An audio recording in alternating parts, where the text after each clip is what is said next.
Well, that was weird. It is Tuesday, April 20th, 2021, 420, as the kids say. This is Brandon from Brandon's Show. Hope everybody's doing good out there tonight. We've got YouTube, Ian Adams, Bill G, Rune Thorson, Page 42. Let's see, Balding Elf, Champion Underdog. What's up, Champion? Flat for Life. And let's see here. Who else? My computer's acting weird all of a sudden. What the heck is going on? Matrix Media, Flatzoid FE, and many more to come, I am sure. And yeah. Well, what's up, guys? What is new in the world? Everybody doing good out there today? I am too, and I had a chance to speak with Ranty Goldberg earlier today. And I'll tell everybody a little bit about how that went and share a couple things that weren't private. But yeah, let's go to the panel and see what's going on. Tag to see it. No, we're in a whole nother room. He made a separate server or whatever it's called in Discord.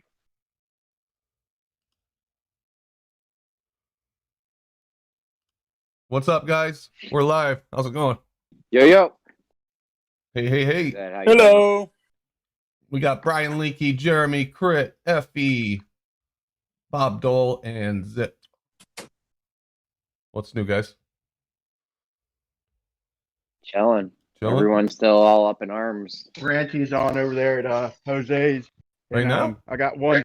I had a point I wanted to make to Ranty because he was talking about the photo, and it's like all of a sudden that one photo with things dropping, he's totally aligned with the globe. It's true. Yeah, it is true. Yeah.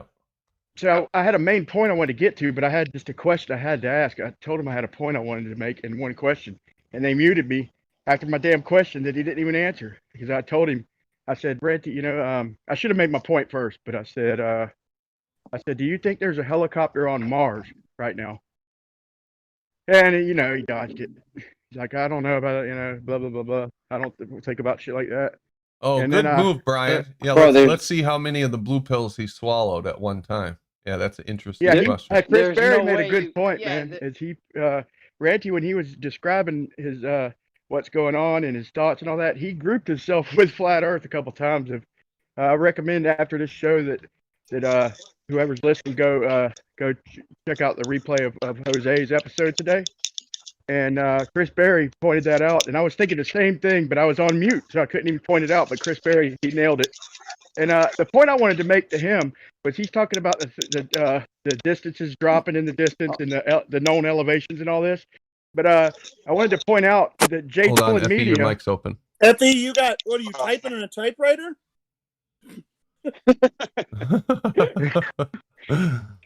Go ahead, Brian. Sorry about that. To my dearest Maggie. Yeah, that's funny. But now I wanted to point out that Jay Tolan Media had went over to the California aqueduct and whatnot, and he and he pretty much was scratching his head because he measured the aqueduct over with a theodolite, and he did it different angles and all this stuff, and he was like even considering space-time bending and shit and gravity, and he found out that the aqueduct is in fact curving with the globe if you look at it in the distance. But then before he gave up, he kept experimenting. He kept looking at it, reviewing it, and doing different observations. He kept coming up with the fact that the aqueduct, the top of it, is in fact curving with globe math. Who did the this? Water? Jay Tolan Media? Said the water or the... Y'all still there? Sorry about that, man. Yeah, the actual water is curving with the earth. Yeah, no. That's just it. The aqueduct was curving, and then when he went down to check it out, the water would have to pile up at the end. If the aqueduct's curving and the water's not, well, come to find out, there's it's almost like a trick. They have gates right there at the end of the aqueduct. They have gates in the aqueduct, and they let the water through. So when he went to measure the water itself, because he was measuring the height of the water compared to the top of the aqueduct. So we know the top of the aqueduct is bending down with the curvature of the earth. So what's the water doing? That's the telltale. Oh, hold on. How did he know that? Hold Let on. me How did finish. he know that the aqueduct's bending with the curve of Earth? That's the With the claim, theodolite Jeremy. and That's the several claim. different angles. Let me finish. Let me finish. So hold on. So anyway, so he's measuring it. He's measuring the water to it from a distance. He's measuring the water to it. But then he gets up close and he realizes there's a gate. He realizes that, hey, hold on, the water is piling up here at the end, but it would have to overflow eventually. But then he realized there's gates in the aqueduct system that let the water through. The water is in fact trying to level out, but when it hits a certain height, there's a relief gate, like almost like a dam, and it lets the water through. So the water is leveling out. In fact, I mean that's solid proof right there that the water is building up higher toward the bottom where it's the direction it's curving. That is 100% proof. Maybe if you don't want to call that proof of flat Earth or globe, but that's 100% proof that water in that area is flat and level, because it will build up toward the top and be level. Despite the aqueduct, it will be uneven, but they let the water through to equalize it. So if you went there point is, if you went there one time a day and shot it, or 2 times, maybe even 3 times, you might think that, okay, the water's curving with the globe. But if you go there before, right before they release the dam and let the water out, you'll see that the water is in fact building up. And he checked all the elevations, the charts of the guy who monitors the elevations of the water. And sure enough, man, the water is flat and level. Although the aqueduct itself is curving, they needed dams to relieve the water from building up there to make it work. I'm So, missing ain't that something. They built the aqueduct to match the globe curvature. Is that what you're saying? Yes. And the water builds up in a certain area that doesn't match in all the the areas. curve of the aqueduct. Yep, they have gates. Yep. They have What gates there. It's what's not the name just of the one aqueduct? gate now. What is the name of it? The California Aqueduct. I recommend anybody will go watch Jay Tolan Media's last video, or the last 2 videos, where he was scratching his head, man. He was scratching his head like, how is this, because he's done all the long distance observations where he did it. He applied the trigonometry, everything, showing long distance with the infrared that it's lining up as not curving. So he was scratching his head, and then before he gave up, he went down and found out and talked to the people who worked there and checked elevations of the water. And sure enough, there's a gate. It's not just one gate, there's gates pluralized that open up when the water builds up, because the dam is curving, but the water is not. The water's trying to build up, and without the gates to relieve them like that, then they'd overflow. Hey guys, I'll be Sorry, back in 1 how did- second. I think I gotta get out of Discord. Just one second. Okay. Go ahead though. Okay, sorry about that. I don't know if you guys were hearing the audio all fuzzy or whatever, but I think I needed to restart Discord. It's probably because I got like 60 things open on my desktop, so I probably just need to start shutting some shit off. We hear you, Brandon. Oh shit, sorry. Cool. All right, I think you guys sound better. Say something. Yo, Mike check. Yeah, How we doing? Shouts out to my safe moon. Over. Something. Mic check. Perfect. Thank you. All right, you guys sound good. Yeah, well, I did have a chance to speak with Ranty as well today. It's a private conversation, so I won't tell you everything we talked about, but I will say that definitely he is being sincere. He does think that this photo provides evidence that can't be disputed by flat Earth at this point in time. Let me recommend, if you talk to him again, tell him to go watch the Jay Tolan Media, because he's got all the trigonometry numbers, all that. He shows that the aqueduct is curving, and he shows that the water does build up. He has it live. I mean, he's not live, but he films it and showing the water build up at the end, showing the gate, showing the charts of the guy who works there, the charts of the guys documenting the elevations of the water at different times, and when the gate opens, how it goes back down and builds up before it opens. So that's proof that water, that's at least proof that water is level in California. Okay. But one other thing is if flat Earth, these observations they're not new. Okay. We see things drop in the distance. I see things hide behind looks like a bulge of water. Okay, certain days it's not. That tells me that it's all optical. That it's not new. I don't know how that one observation can Yeah. just shift him. But I'll say this, you know, it is optical, and for the flat Earth to be anything true, in my opinion, then light has to be dropping down. Light we see coming to us from the distance has to be dropping down due to something. Well, Refraction, we in my know mind. that our view think- is yeah. distorted. We know that. I think Sky Free has proven that, though. I think Sky Free and Pebbles on the Pond have proven that the light will bend down and go out of sight. Yeah, You know, we I can don't do it even think we need even to over the talk solar about system. bending down, light bending down, or trying to say that maybe that is what's happening, but I don't even think we need to go that far to say light is bending down or this is what is happening or whatnot. You know, I'll go back to what I said before. Now, I am working on calculations that you can use if you want to, that will tell you how high in your off a horizontal or how much visual drop there should be to something in the distance. Right. I'm working on something But too, Brandon. it's really pointless, to be honest with you, because this will all come back to show us the curvature, show us an experiment or a direct measurement that proves that the Earth is curved. That's what I want. And I tell you what, Flat Earth Data was able to get one question out. I don't know if he went away or if he also got muted, but he asked just one simple question. He said, "Ranty, is the horizon is the horizon caused from our eyes, the way our vision works, or is it the Earth curve?" And Ranty said it's just where the ground meets the sky, and he just totally dodged the question. Like, I mean, I got nothing against Ranty. That's so what I the don't horizon know. is, though. That's what. But He didn't yeah, dodge it. he That's wouldn't what the answer it. horizon is. He would not answer it was the point I was trying to make. He would not answer the question, and then Flat Earth Data went away. I'm assuming he got muted like I did. But I'll say this: that hold on, Brian. refraction says Jeremy, talk for a minute. Say a couple things. Yo, what's up? How we doing? Do I sound good? No, I'm still getting some shitty sound. Okay, you guys go Is it ahead. my mic? It might be me. It might be I have too much shit open on my desktop or something. So I'm gonna fuck with things for a second. You guys go ahead.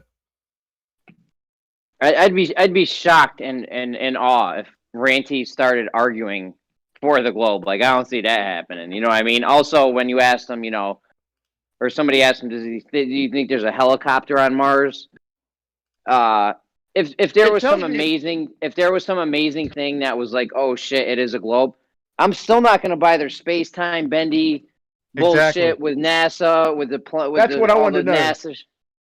Am I still going to respect this man or not? So that's why I asked him. Do you think there's a helicopter on Mars right now? Okay, I see you're having trouble explaining this. Whatever I'm sure there's other reasons, and he's obviously grouped himself. When he was explaining everything, he was grouping himself with flat earthers. So he's obviously got some doubt there still. But it is what it is. But yeah, do I respect you or not? Because if you believe there's a helicopter on Mars right now, then my level of respect just dropped down.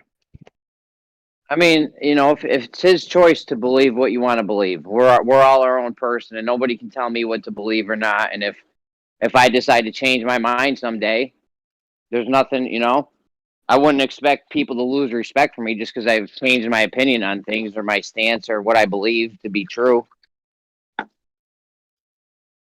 I would You know what say I'm saying? there's limitations to that, though.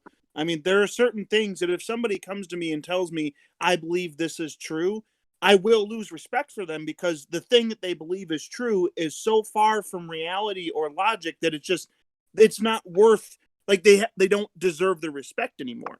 So there are certain things I think that can reach that point.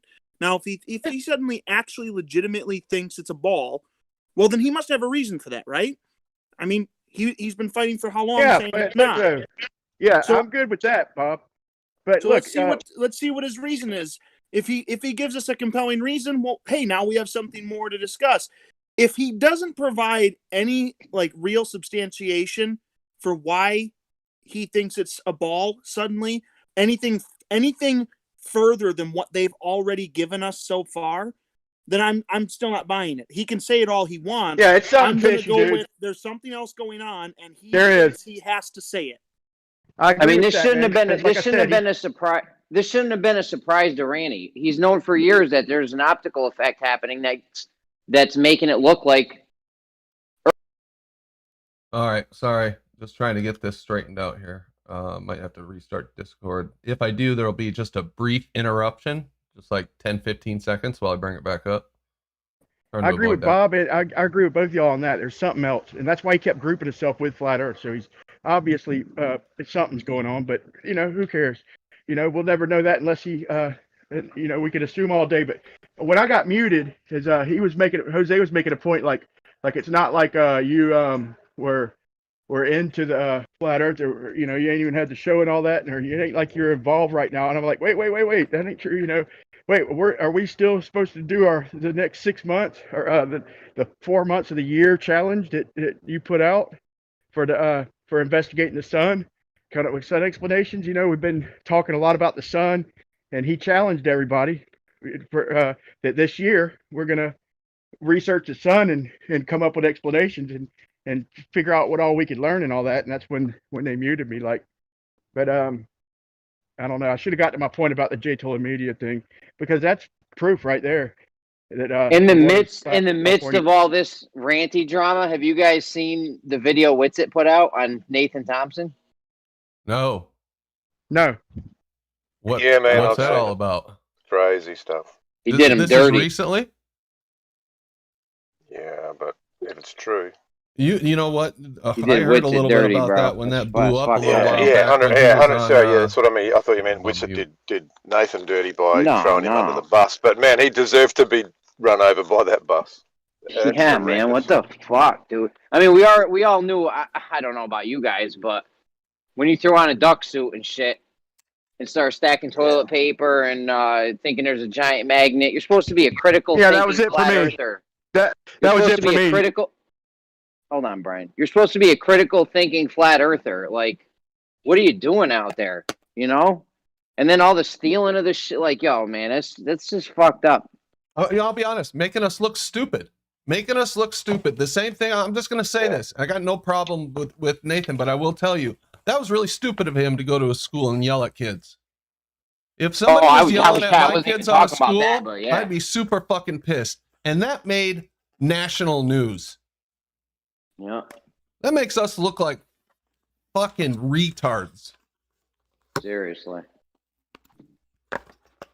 I wasn't even thinking about that. That was ridiculous. That man definitely doesn't think he's with the duck suit, dude. That was it for me. Like, dude, really, dude? The guy's in a fucking duck suit, and you bought the expert. I'm a lot about common sense, man. Whether you're right or wrong, what does your head tell you? Your natural self. What is it? Whether you're right or wrong, okay. I like to use common sense factor and all that. And for him to see a son of a bitch in a duck costume, okay, and to say there was no more suits, what the man? Come on, man. No shit. Yeah, bro. First of all, a hazmat suit isn't going to help you against some kind of electromagnetic thing in the first place. That's for like bacteria, viral shit. And a duck suit definitely ain't going to replace the hazmat. I don't know. As soon as I saw those duck suits, I said in chat, and there was a lot of more people that were saying it too. Like, dude, you're getting scammed. People were telling him for days before that these guys are scamming you. They're first class conversation with him, right? Yeah. So he had all these people telling him it was a scam. I find it hard to believe that he sat there and thought, no, I'm going to give these guys the benefit of the doubt. I find and that I hard will to say believe. one thing on his behalf. In his behalf, they paid him to come out there and all that, and he did get to tell these guys his side and his logic and all that. But yeah, they played, they used that opportunity and they exploited it to the very fullest. Yeah. Total sucker play. We don't need that shit, guys. We really don't. I mean, we don't owe each other anything, but don't go out and make a complete ass of yourself and make national news and become notorious as the stupid flat earther. And then people don't want to associate with us. You think they're going to listen to us if they don't even want to associate with us? It kind of made them guys look stupid too. Just being in the fucking duck suit. You know, the globe earthers is wearing a duck suit. They could turn that around on us all they want, but it was a globe earther doing a bullshit experiment with a fucking Bro, it wearing was duck just a suit. prank, though. It was a prank. It's not like those guys were serious in the duck suits trying to be serious. Yeah, whatever. Yeah, Anyway, I we know. don't I need know to what you're dwell saying. on it, but I guess I've never really said what I thought about that. And I thought that was a little ridiculous. Yeah. But So I don't They know. had their mind made up. If it wasn't Nathan, it would have been somebody else. You know what I'm saying? And if they got an agenda and an idea and a plan, they're going to put it together to the best of their ability. Yeah, it's just a damn shame that some of the higher named flat earthers, you know, if you built yourself a name, then I guess you do have a certain responsibility or you know, you should. You know, that's kind of unspoken, but you should, you know, worry about our image and everything. If you're gonna be a big name in this platform, then you should think about what you do and listen to the advice of others. Jared tried telling him, you know, that look, dude, come on, man, look at these guys. They're pranks. He showed them their websites and all that stuff. But yeah, that's it. That's all I gotta say. Well, don't go out there and say I'm bringing truth to the people. Please help me support the truth movement. Give me money, pay me, and then turn around and make the people who are supporting you look like fucking idiots. once you're a high-ranked flat earther, you got one job only. Don't make us look stupid. That's all. It's simple. I agree. But it is what it is. I mean, he made Also, a mistake, God, you know. let's not forget. All right, he ran around in a duck suit. That just makes him an idiot. But he also went on a bus tour with a guy that was evidently or supposedly his friend, stole his iPhone, stole his MacBook, stole cash, stole his AirPods, disrespected the houses that of the people that they were staying with on their tour. Money was donated to the tour in inverted commas, but he took the money and spent it on his own substance issues. Like you run around in a duck suit, that's one thing, but if all of that other stuff is true, the guy is unhinged, has no integrity, dishonest, a thief, probably an addict of some sort. That's one of the big guys in our arena that's now completely smashed. Yeah, he has no credibility, has no honesty. So anything he says, people are going to go, "Oh yeah, that's the guy that steals and gets smashed every night and deceives his friends and dishonors, disrespects the people he's staying with." That a duck suit just means he's a gullible twat. But all this other stuff means he's actually not a very nice person, and no one should have anything to do with him if it's true. Yeah, let's try to clean this shit up a little bit, you know? Let's try to have some self-respect and some decency about us. We spend a lot We've already of got this time crazy. together. We've already got this crazy stigma about us just because we're flat earthers. So, you know what I mean? Let's try. Yeah, let's try not to look stupid out there, guys. Wait a minute. Was it Nathan in the duck suit, or it was the other guy in the duck suit, right? All of them. It was the other guys he was talking to that were in the duck suit. Okay, yeah, but man, I can't stand liars, and I hate thieves. I think that's one thing we all have in common is we're searching for the truth. We hate liars. You know, we hate thieves. If somebody will lie to you, they'll steal from you. The thing with flat Earth too is that a lot of people have moved on past this topic. They've moved on to like the war on drugs, federal spending, just government accountability in general. This was just Bro, the government gave up on the war on drugs. I don't know if you, but drugs are just becoming legal nowadays because they can tax them. The only reason that they were even illegal is because I don't want to get into it, but the war on drugs was over for almost a few weeks because he had a plant on them. You got all these drugs, and then you got people in a room could decide which ones are illegal and legal. I mean, like caffeine, nicotine, fucking alcohol, marijuana, and then all these pharmaceuticals and all that. Who decides whether they're legal? To each his own, man. To each his own. This is what they're doing right now with the war on drugs. They're ramping it down a little bit until something serious happens. Then be like, "We told you so." The federal government will sweep in and be like, "This is what happened. We had the science, the DEA, the CDC had all these studies going back to the 1930s showing you how dangerous these substances are. But the voters thought they knew better. And they'll crack down like you haven't seen since Nixon.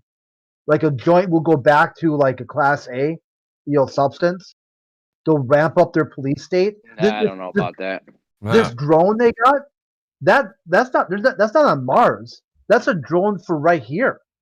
That's gonna be a weapon someday. Dude, Sure. weed should have never been illegal in the first place. I mean, say what you want about it being unhealthy, but who the fuck are these people to tell us Well, that we can't know- use you- this mildly intoxicating substance that grows Well, out of there's- the ground? There's a bit of a problem with that, Fuck though. that. So, the issue is, how big is the community?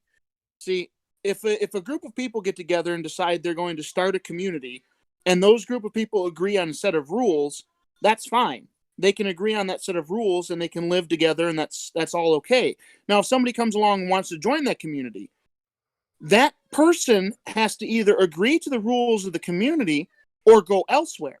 But now what we have is the communities are established, and we have an overarching federal government, and they're the ones who declared it illegal. It's okay for a community to say, we don't allow that in our community. We all agree we're not going to have that in our community. They could do the same thing with cigarettes or alcohol or whatever. The question is, what has happened to, or how far do you let the community go? Like, how big is the community? If you can go find a small group of people somewhere in the country that's okay with it, and you all just live together, you should be allowed to do that. But what has instead happened is the federal government seems to be, and it seems like the Democrats are more for this than the other side. They both suck in their own ways, but basically consolidating more and more power so that they can make these mandates or send out these rules over everybody, rather than letting the communities determine what they're going to allow within themselves. Bob, Well, the when one you thing- outlaw things like that, I understand where you're coming from. This kind of libertarian kind of idea that these different communities should be able to govern themselves, kind of a republic thing. But all that did by making all the drugs illegal, in my opinion, was create drug lords, created wars, it created a black market that was violent and did 10 times the damage that any of those drugs ever did. That's because of the removal of tools for punishment, though. Huh? I mean, You got this wrong because Nixon started the war on drugs, and he wanted to go after marijuana, a Republican president, because he saw that marijuana was something left wingers did, hippies. He didn't want those people in those hippie communes doing what they wanted to do. So he gave the federal government a law that would allow them to raid these hippie communes and bring everybody in on charges that could land them decades behind bars. That made them all flip on each other because they're just thinking, I'm just here being my own person. Why am I being charged with like a class A controlled substance? I guess it's a similar situation. We've had the discussion about like free speech before. Okay. Now, I think that a private company that starts up, I think they have every right to tell you, if you're going to work here, you can't say these things. If you want to say these things, you're no longer going to work here. I think that's well within their rights. I think that they have every right to do that. I think every shop owner in America should be allowed to tell their employees, if you're going to work here, here's the rules. If you don't like the rules, then don't work here. That sounds reasonable to me. Okay. And I think it's a similar situation with the communities. I think the communities should absolutely have the right to agree that we're not going to allow, I mean, they do this with speed limits. Okay. It's your car. It's your life. You have, the freedom allegedly or whatever. Like, who are they to tell you that you can't go 60 miles per hour instead of 55? Well, they're the community. The community has agreed it's going to be 55. And if you don't like that, get off the road because the community decided that. So there is a point where inherited rights, inborn rights, creator-given rights, those are not allowed to be violated by the community. But like literally everything else is entirely up to the community. How do you define what is a inherited or given right, Bob? Yeah, exactly. How do you define that? See, I know how I define it. I don't. The United States has documents that declare certain ones to be God-given, inherited, born in. Okay, and I think that they used a good standard for determining what those were, and that was there is a creator, God, and he created us, and he gave us those rights, and we can find those rights in the scriptures declared easily. That you can It easily boils go in the down. scripture and find them. Okay. Now, obviously not everybody agrees with that. They don't necessarily recognize that if they throw all of that away, they don't have anything to stand on. You can't objectively find proof anywhere in this world that you have a right to live, or that you have a right to freely speak, or that you have a right to religion. You can't find that anywhere in the natural world. It's not there. You'll never find objective evidence. So it's a matter of everyone agreeing on what the standard's going to be, and then what does that standard say? The question is does it harm? Are they harming your fellow, being? Is what you're doing harming yourself or harming others? Right, and but there's a lot of rules that step over that line. I Even agree. that determination requires a standard, because what you think harms, someone else might not think harms. No. There are There's some no. people- There's no fine line, bro. There's no fine line. Look, if No, you steal I'm from not making somebody, an argument for a you're fine line, harming brother. them. There's no fine I'm line not between making a right and fine wrong, line brother. argument. Listen to what I'm saying. What I'm saying, I'm not at all saying there's a fine line. I'm saying it's very clear, it's distinct, it's black and it's white. I'm not saying anything about a fine line. What I'm saying is there has to be a standard that you base that on so that you can see the line. Otherwise, someone will come along and say, hey, listen, I'm 30 years old and I like little children, and it doesn't hurt them for me to have sex with them. Yeah, They that's can a say that. doc- You have to have Hey, a wait. standard to go back to say, no, that hurts them. We need to protect them from you. That's Dawkins. I'm good with that, Richard- man. Richard We got to Dawkins. change. Fuck. Yeah, Go ahead. let's change the subject because we're Yeah, let me say something, man. Let me lead us down All right. something, man. I did a video about the moon, and I got like Howard Morse said, I'm making a fool of myself because he's saying that the shadows matched, and I'm looking right at him like, oh my god, dude, the shadows did not match. And here's the point: I kept watching the moon yesterday, and it's pointed. It was almost pointed at the sun, but not directly. Okay, and there's no getting around that, dude. You could draw a line, put up a board or a straight line in the sky. It was not pointed directly at the sun, period, but it was pointed pretty close. Okay. Well, as the moon went overhead, it kept angling off to the right. Okay. And when it was on the horizon, it was the lit up part is what I'm referring to. Half of it was lit, half of it wasn't. Okay. It's like the lit up part was chasing the sun, is what it looked like. Okay. Just, to explain it. So as the sun went down, okay, it curves off, it curves north where I'm at. I'm a little bit above the Tropic of Cancer in Florida, okay, by the coastline. So it's coming in from the southeast, okay, and it's setting in the northwest, okay.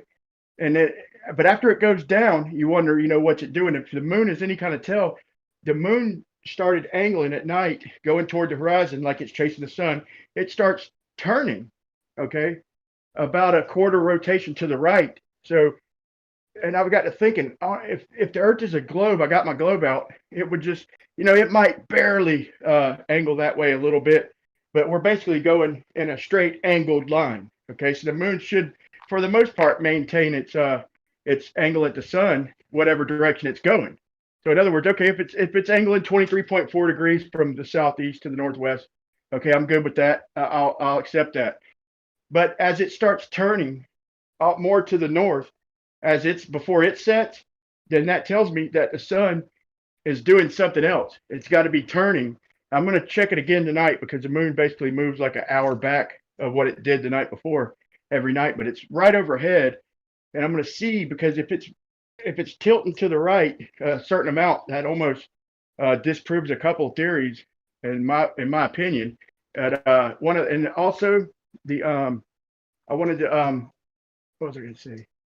Anyway, does anybody have any any ideas on how that could work on a globe? Like, how could the moon be, the bright half of the moon be pointed at the sun and it tilting across the sky? I mean, angling across the sky from east to north, but then after the sun sets, it keeps turning, facing more and more north, the lit up part. I think How- we're how gonna is that need some even possible? diagrams or some shit, Brian.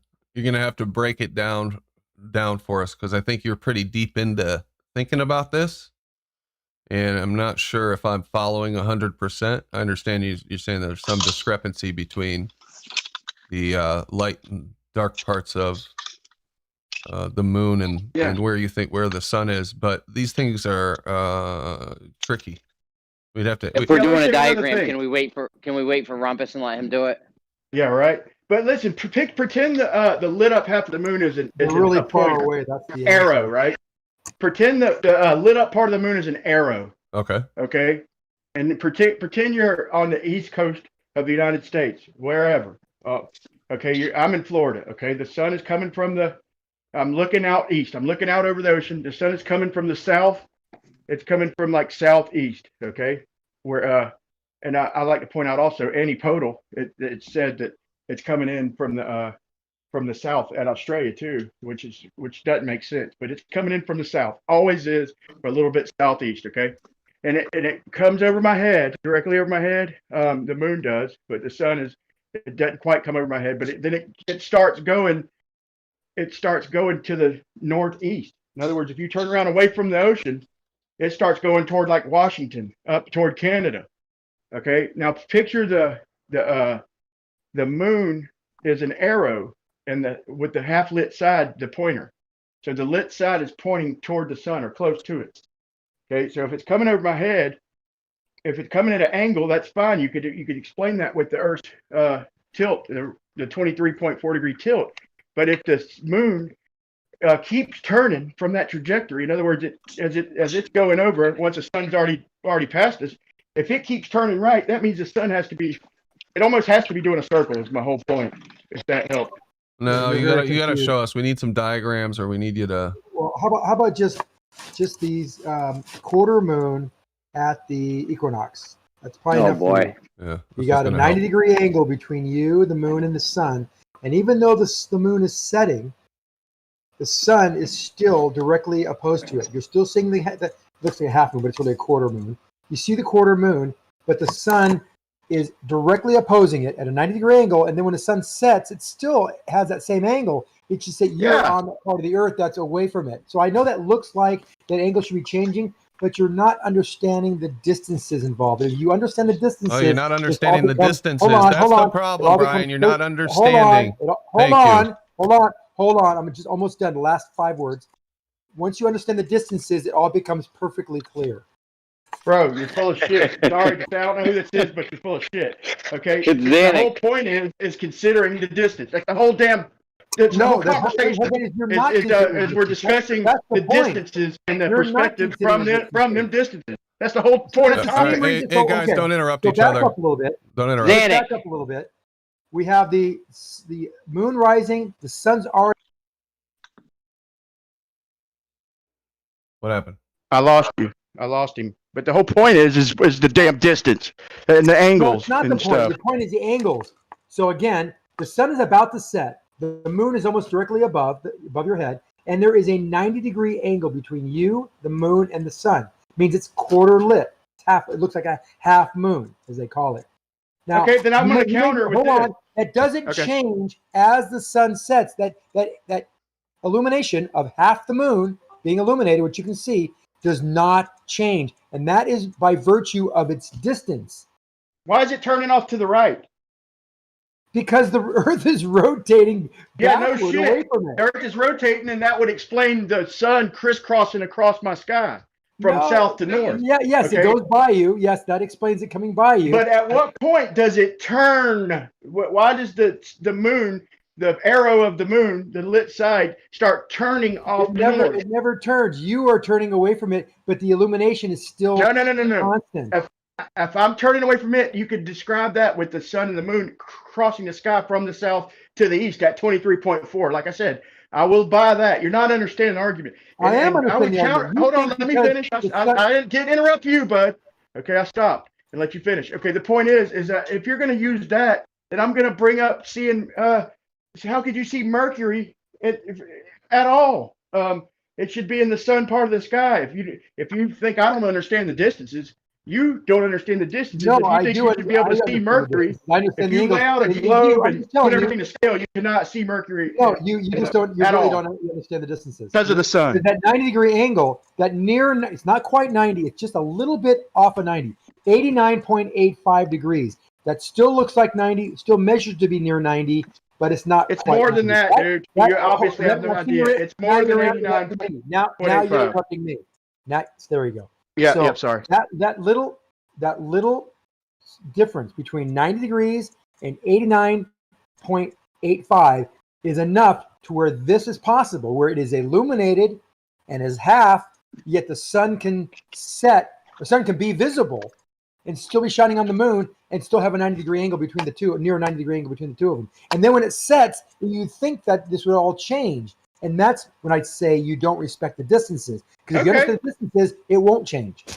Okay, well, look. So, what are you going to use as an explanation of why the sun is coming from the south and heading off toward the north? You're going to use the tilt of the Earth. That's why the sun is not going straight overhead. Okay. Now the moon is following the sun. The light is pointed close at it. It starts veering, and then the moon, once the sun sets, the moonlight arrow starts turning to the right. Why does it all of a sudden start to do that? Now you use the angle of the Earth. I mean, just get a globe, dude. Get a globe.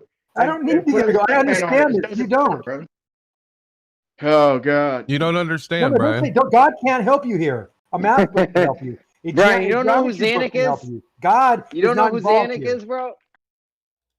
Try not to spiral out on us, please, Zanuck. I'm not spiraling. I'm just saying you have the sun that's directly in opposition to the moon. And you're looking at the side of the moon that is half lit and half dark. There's a 90-degree angle between you, the moon, and the sun. That's not going to change just because you're rotating on the surface of the Earth. That isn't changing, and that's what you don't get. So this is a solar eclipse that's happening. You said there's a 90-degree angle. I recommend you get a globe, bro. I recommend you get a 90-degree angle of a housefly. You said there's a 90-degree angle between me, at the moon, equinox, and the sun. At the equinox, in spring and fall, you have this phenomena where the sun and the Earth and the moon are all aligned such a way that there's a 90-degree angle between you, sun, and the Earth. I see what you're saying. The moon, and the sun. And so when the Earth rotates, that shadow on the moon still stays at half the moon. And I got a ball right now, dude. Hold on, and the angle between you and the moon and the sun is still 90 degrees, 89.9 degrees, close to 9.9. So that's this easy to understand, but I understand your explanation. Hold on. That doesn't change. All you are changing is you rotating underneath those two bodies. I'd like to share my screen right now. I'd like to share my screen and show the moon and show the sun and show this soccer ball. Okay. Anybody who says that this is the same shadow is in La La Land. All right, let's see it. You're in La La Land because you don't understand the distances. Will you stop saying you don't understand, Zanuck? It's getting old. It's grating on my fucking ears every time you say it. A soccer ball. Just stop saying it. Obviously, he doesn't understand. Zanuck, can you stop saying it? Holy shit!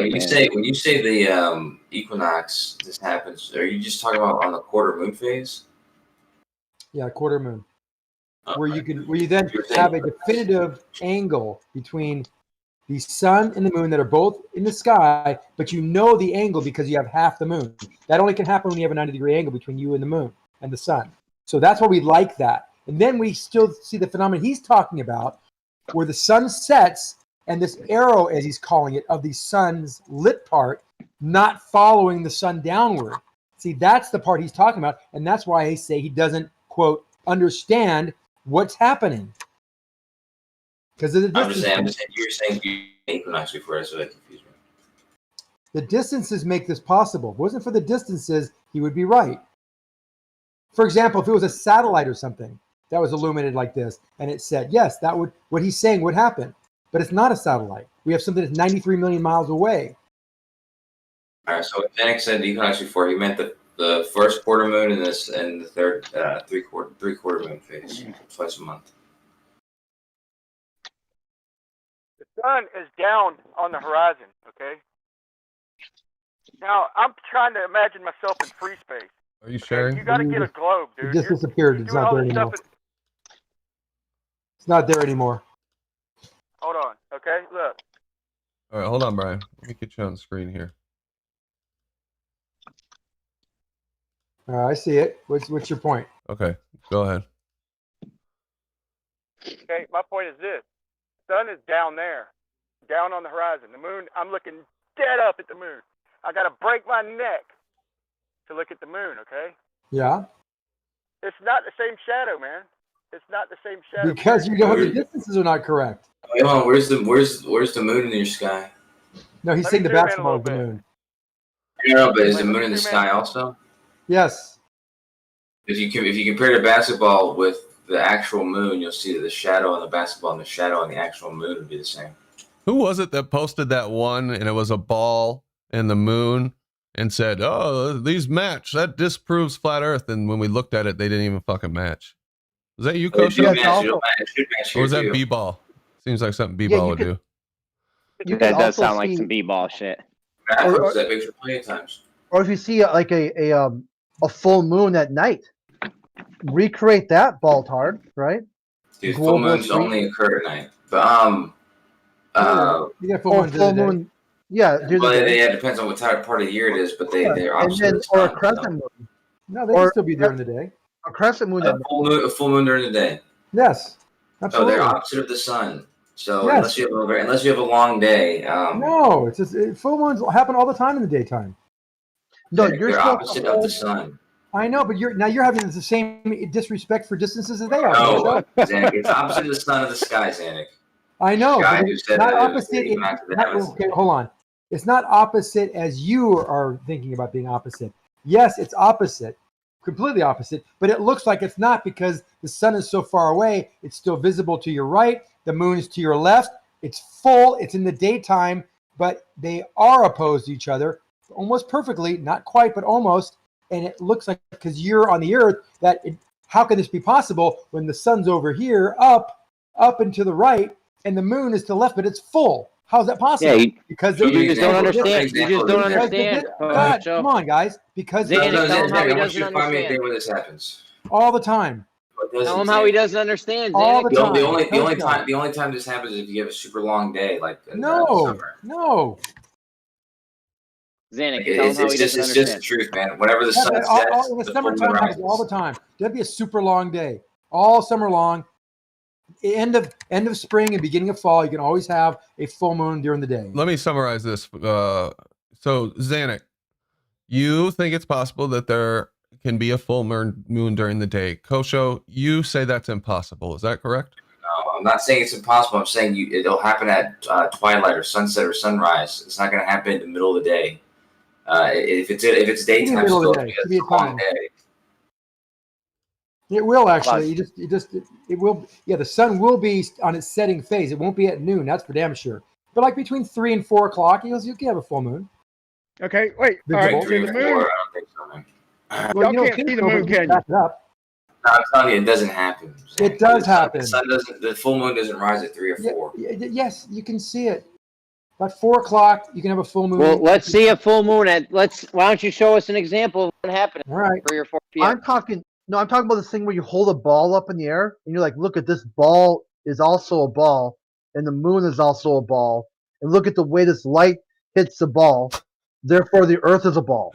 Yeah. Do that Yeah, at no night. doubt. It's silly at face value, but we got to sort this out because one of these guys doesn't understand, and we need to know which one. Yeah, I'm saying do I that gotta, at I night. gotta understand this. Whenever the sun rises, if it rises at 6 in the morning, okay, then the moon's gonna rise at about 6 at night, okay, because it's the opposite side of the sky. It's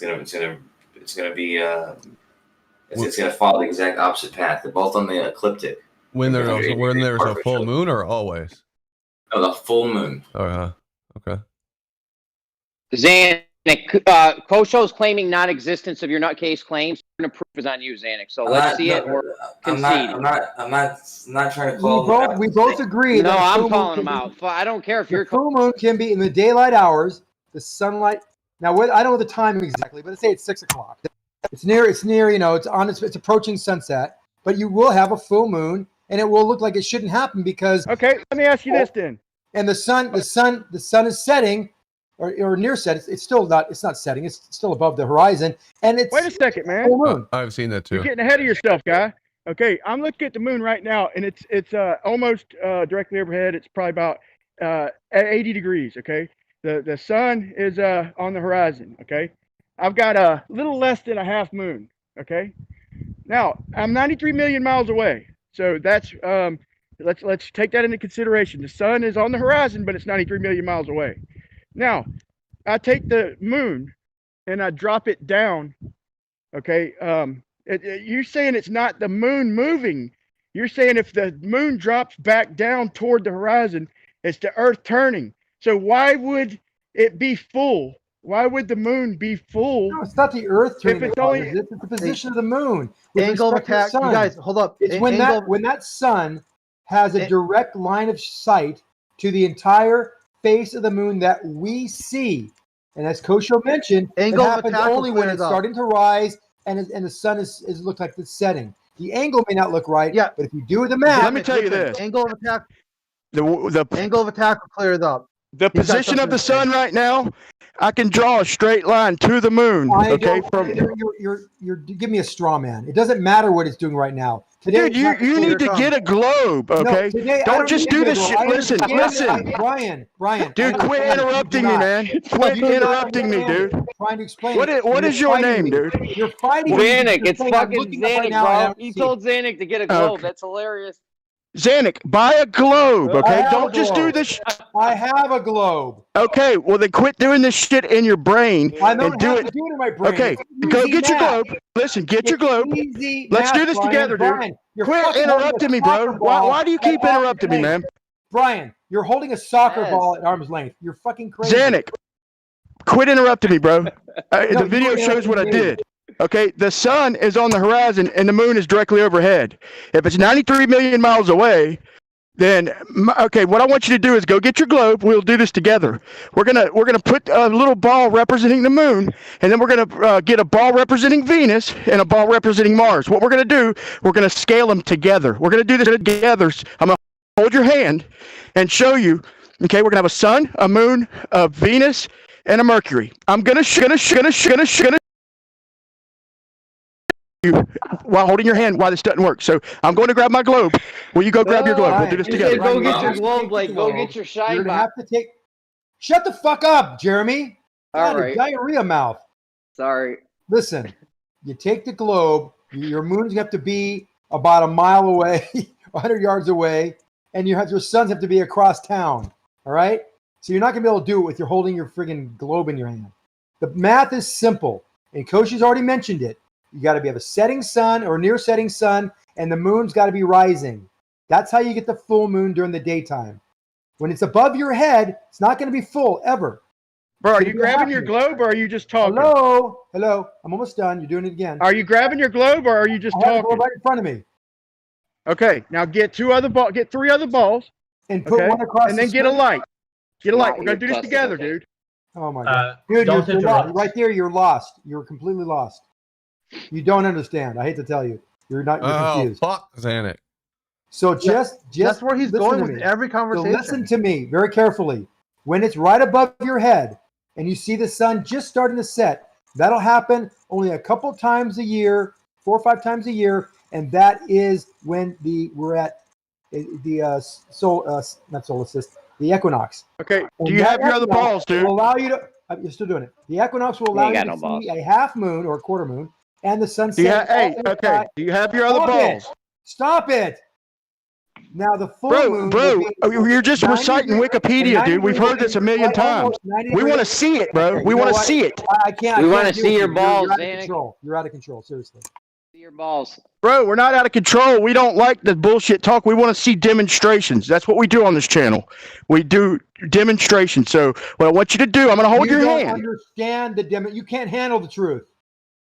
Okay, well then that should be no problem. There is You no got your problem. globe. Okay, I got my You globe. Now look, can't grab have you. Stop talking.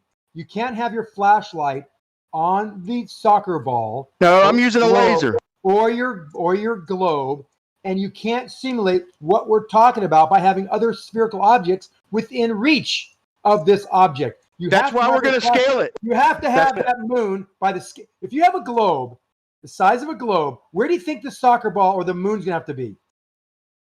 You know what? No, We're going to start with where do you Mercury. think Okay? Answer me. Just grab your stuff so we can do this together, dude. What are you scared of, bro?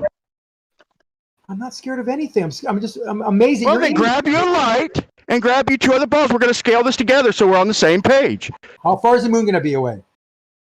That's what we got to figure out. Okay, what we're gonna do? Listen, we're to get this close to accurate. What we're gonna have to do is we're gonna have to scale the moon, the Venus, and Mercury, and we can vary the Earth. In other words, so we don't have to make the sun like across town.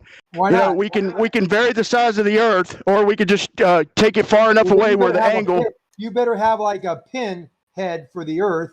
And then that's what I'm saying. We're going to vary the size of the Earth. What I want you to do, what I want you to do is get something comparable for a moon, a Venus, and a Mercury for your globe. Why are you complicating with Mercury and Venus? What's the point of that? Because it's a big picture. Why are you complicating? You can't even grasp the fact that we can have a full moon with the sun in the sky, and you're going to. Are you scared, or you want to do this, bro? Why are you talking over me? You're telling me that you don't understand how the sun can be lighting up the moon. What I'm going to do, Zanuck, is I'm going to use the actual sun. Finish the sentence. It's so infuriating. You're telling me you can't have a moon fully lit up and the sun in sight on the Earth. That doesn't make sense to you. Now you're throwing in Venus and Mars on top of it. Yeah. No. Venus and Mercury. Or Mercury and Venus. You're even more confusing yourself. Guys, okay, what I'm going to do, bring an Zanuck, observation that we can look at, a real observation. Yeah, come on, guys. Please. Okay, so what we're going to do is I'm going to use the actual Earth. I got it on screen. I'm going to use the actual Earth. I mean, the actual sun. So there's the sun, okay? Instead of there's a globe, okay? You see the sun? Would you agree, Zanuck, that the sun hitting that globe is fair to use? The actual sun hitting my globe. Fine. Okay, now do that. Get your globe, put it outside. I want to do this together. Okay, got it. Get three other balls, okay, and random size. Okay, so Venus is going to be pretty close to the size of the globe, and then Mercury is going to be about the size of a tennis ball, as well as the moon. How much bigger is Mercury than the moon? They're close to the same size. Is that a flip phone, Brian? No. Okay, so if that's the moon, okay.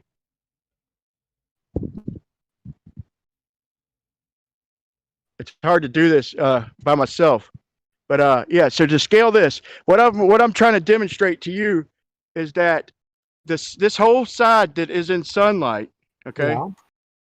The whole side that's in sunlight, okay. If I take that sun, if I put Mercury even anywhere close where it's supposed to be, this is just going a greater distance. Look, I'm just trying to get you to understand the concept. You had me going on the moon. Just stay with the moon for now. I know, dude, you don't understand it, so I'm having to go to a greater scale. You're the one that's confused. I'm not confused. You are.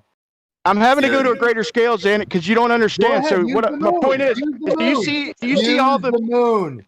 Use the moon. Do you see all the globe that's lit up right now? Hold on, you're both talking. I promise you I'll talk about Mercury and Venus after you use the moon.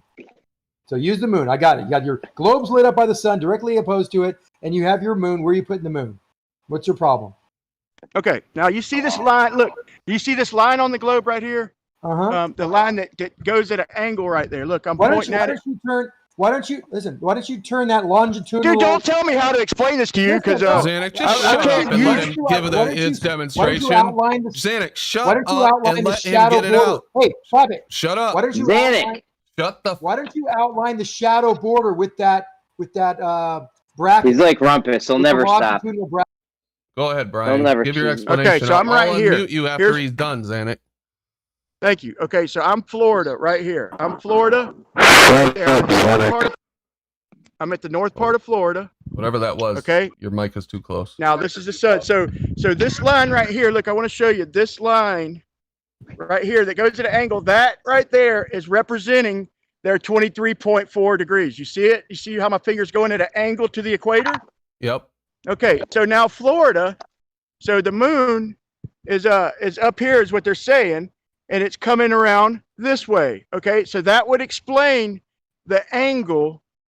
That, I mean, it's coming this way, right? Coming from the bottom, going up. That just like this line is going down. So that would be an explanation for their moon and the sun starting from down here and working its way up. Okay, I understand that. So then you'd have a sun, or the moon is angling. If the moon's light is angling, pointing at the sun. So the sun is way back here, right up here. The moon is down here, and now the light of the moon is pointing that way. So now you spin it, okay? So let's do it antipodal. So if I spin it, it's going to go in that one direction, okay? Granted that it's angled at 23.4 degrees, it's going at that one damn 23.4 degree angle. In other words, nothing is going to dictate the moon's shadow to start turning like it does in reality. Like say about shadow, if that's the moon pointing, it starts angling as it gets toward the horizon, it starts turning. Okay? Oh, I see what you're saying now. You think it's twisting the wrong way. There's rotation in a direction that doesn't make sense given how they say that the Earth rotates. Exactly. In other words, I'll give them the fact that the sun crosses my sky from south to north. I'll give them that. That already I got a problem with, but I'll give them that with the 23.4 degree tilt. But why should the moon start turning if the sun is just going? If I'm only going in one direction, okay? I'm rolling over in one direction. It's the same thing with the stars at the equator. And you could go to the Plain Truth channel, and he showed star deviation away from each other, like the star trails at the equator. If you look off the distance, you could see stars actually separating away from each other. Okay, that would not be possible if it's us rotating. There would never be deviation. That would have to be perspective, or that would have to be actual stars moving away from each other. It all ties together. You feel me? Brian, my God, the phases of the moon has nothing to do with the Earth's rotation. It's the position of the moon in its orbit. We need to go back on that stars deviating at the equator thing. That's an excellent flat Earth. It's not what he's talking about, though, George. He's talking about the rotation of the moon in the sky at night. Because of the rotation of the Earth. No, the moon doesn't rotate much. The light, hey, George, the light is just an indicator of the direction the moon is pointing. The light is just an indicator. Okay, so Brian, take a softball along with your globe Earth. Oh, God. And move it around the Earth. Did I just hear this correctly? The moon doesn't rotate much? Yeah, no, you did hear that. It rotates once in its orbit, once in 28 days. Understanding what he's saying, though. He's talking about the... It rotates once in 28 days? Really? Yeah. It rotates once in 28 days? Yeah, the moon Holy shit. once in 28 days. That's not what he's talking about, George. He's talking about the way it looks in the sky in a given night. How the face of it rotates in one given night is what he's talking about. What? Yeah. The phase stays essentially the same during the night.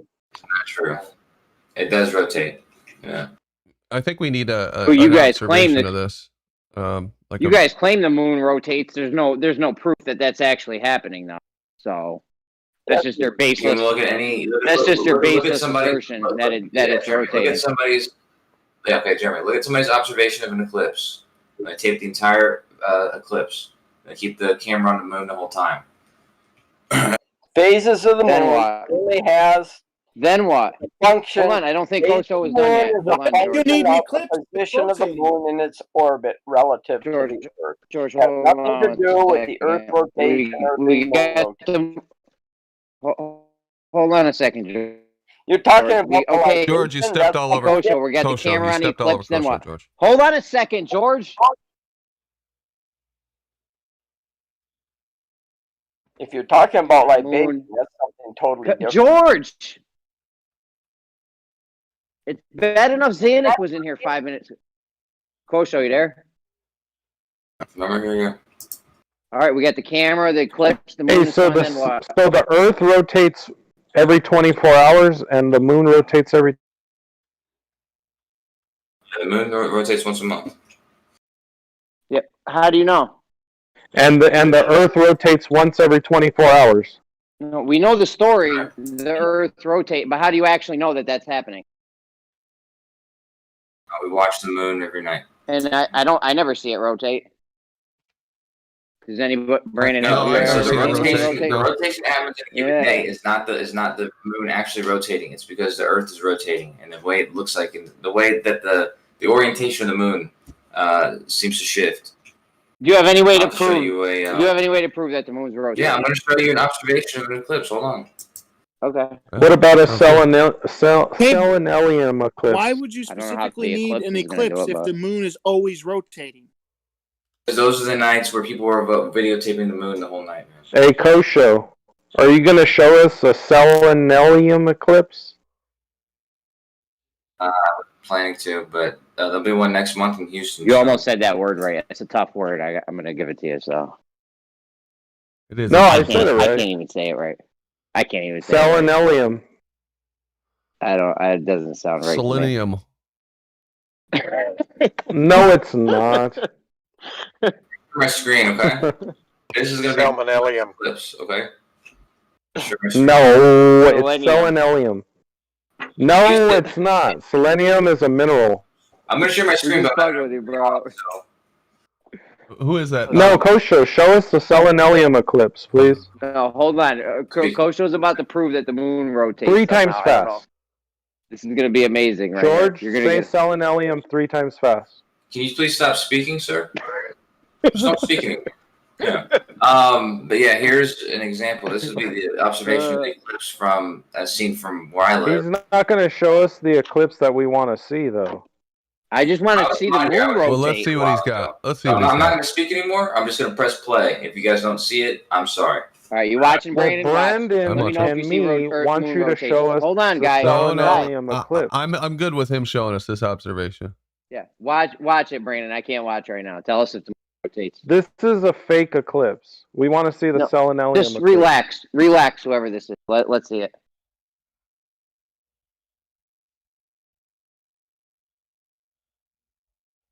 Okay.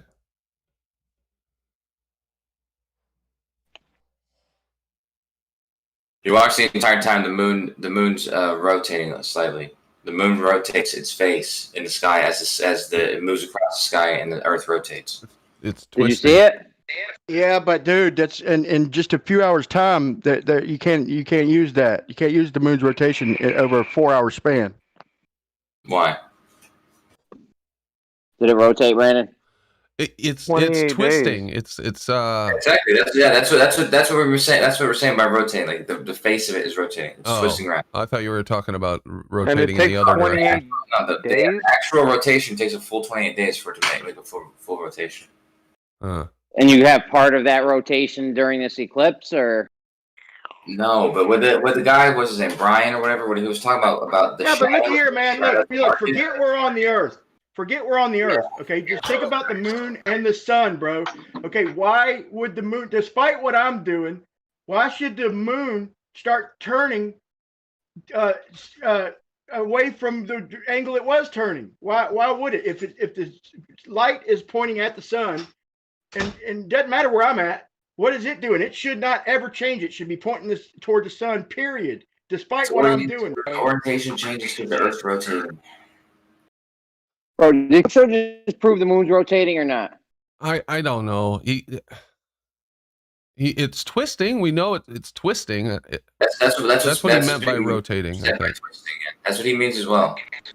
In other words, if I go up in the sky, okay, way up, let's say a weather balloon, I'm up 20 miles, okay, just forget about what's underneath you, and I'm watching the moon go overhead, okay, and I'm watching it go off in the distance and start turning. Okay, it doesn't matter what I'm doing, man. Why should the moon or the sun, for that matter, but why should the moon start turning? Okay, is the Because the sun moon cares about what you do. Yeah, apparently it does, and so do the stars. They all care about what you're doing. All Yeah, right. Well, in that's a in good question, but I balloon. really think we need It's not going to some let kind of diagrams or this really drawn out for us to show us this what you're seeing, Brian, because it's hard to visualize, and I don't know. I feel like we're at a dead end with this. No, I think we need to see a selenelium eclipse. I think there's that word ends with an N. I could be wrong. Yeah, you're right, Jeremy. It's a selenelian eclipse, and they're not rare at all. It happens every single eclipse, every single lunar eclipse somewhere. Jeremy, does it really matter, bro? No, I'm just. Are you some English major? Oh, I'm just trying to help out, bro. I am feeling a little silly tonight. He's saying Yeah, but I mean, correcting somebody on how they talk, man, that's Dude, like you're saying the kicking word a times that's Alright, like well, I kicking just a wanna- retard in the back. All right. It's saying calm down. that's almost That ain't exactly cool, bro. in the back. Well, I just want to make sure we all got it right. That's all. Anyway, so I see we've Well- been joined by a few Well, we more want people, to see and that specific. hey, I wasn't talking. I'm not hosting the show or anything. Go ahead. It's important. No? All No, right. I think it's important that we see that specific eclipse because it proves flat Earth. Well, if it find an observation, But go of it ahead, go and ahead. bring it up. We'll You have the gladly proof, right? look for it. Yeah, that's right. You have all the proof. How does What it you're gonna prove say flat right Earth, now jackass? is gonna Huh? change all our minds. So let's be quiet now. All right. Who the You fuck guys, is this you have guy? a good night. It sounds like he's been drinking, Yeah, man. I He think sounds hammered. just chill out, dude. Okay, well, here's what I was gonna say. Now that I'm completely thrown off, I see we've been joined by some other people. I see Adam Meekin here. I don't know if he's able to talk or if he's just listening. Adam, you there? Yeah, I've been here through all of that. Interested in that. Apologize for that. You're a patient man, Brandon. Yeah, sometimes. I got to ask you, the situation with Ranty, I don't know if you're aware of it, that he's gone back to the globe due to a particular couple of pictures and his interpretation of them. Have you seen this? Are you caught up on this situation, or? Yeah, we had some fun on Flat Earth Debate. I think towards the end of the show, and then particularly in the after show. It's interesting. I'm not fussed about one's individual's belief. But yeah, it's interesting. For me, the thing that's come out of today, we had a little look at it, Brandon, and what appears to be strange is we have this Blackpool obstructing stuff in the mountains, which seem to be the fundamental in terms of the obstruction to disguise what's supposedly be behind Blackpool.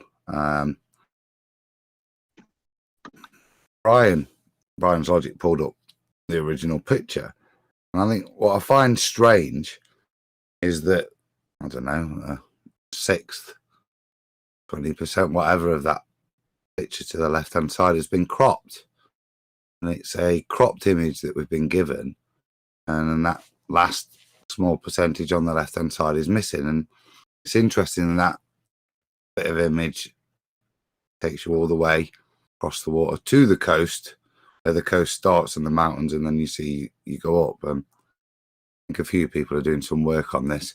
It's been quite funny because old school Isle of Man kind of stuff, checking out the stuff, the Google and the likes in terms of analysing this. So I think people have been it's been like a trip down memory lane, Brandon. So yeah, I bet there's tons of history you guys can draw from on the old show and the conversations that have happened. Is there anything that you found particularly compelling about the evidence that Ranty provided?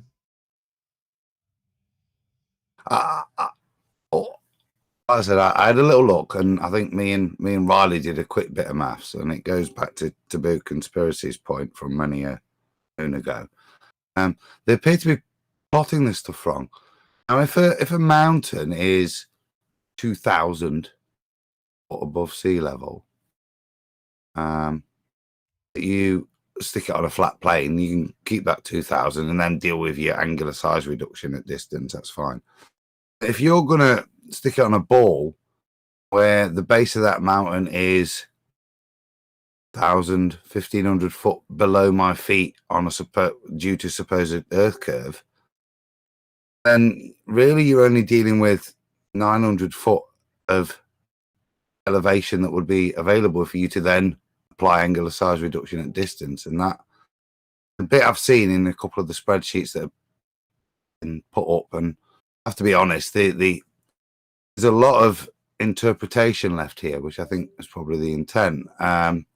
It's hard to address any particular claim with regards to that. The maths appears to be faulty, is what I would say, in terms of even analysis for a ball. And I know they've gone towards trying to show it doesn't work on a flat plane, but the world is obviously and observably flat. So going to make a claim, you have to make the claim outside of that nature and demonstrate curvature. Not my concern is that this appears to be a weak attack that, oh look, it's not flat because of this picture, which is an absurd claim. Yeah, I find it particularly weak at its core, substantially. There's no substance to this this line of attack that they are coordinating around this picture right now. Well, in simple terms, Brandon, nothing special about this picture whatsoever, and I think you described it very well as far as the math and the assumptions that they make, especially trying to foist a model upon us of how things should look in the distance, and then doing their measurements and their calculations and saying, well, it doesn't match this model that we think it would on a flat plane. Model, therefore, Brandon. Here you go. It's not a model. It's just it's a measurement. Like I just showed you in the chat with the Mount Rainier, Mount St. Helens picture. That has to comport with reality. Otherwise, your reality is not true. Yeah, dude. Long distance. You cannot use long distance observations. You can't use long distance. You can't. You don't let us use lasers. We're in the wintertime. We have snow-capped mountains. We're 1,000 feet off the ground. I have two mountains. One's twice as high as the other one, yet it's below it when you in your visual observation. And that means that you don't let us use lasers. We got 21-mile laser, bro. Twice as far away. What's your point, Zanuck? It doesn't work, and that's what he's saying. It doesn't work for what? It doesn't work for what, Zanuck? It geometrically, trigonometrically, it does not work to have one mountain that's 100 miles away, and then twice the distance, another 100 miles, you have a twice as high mountain. Who said it should work trigonometrically? Hold on, let me finish.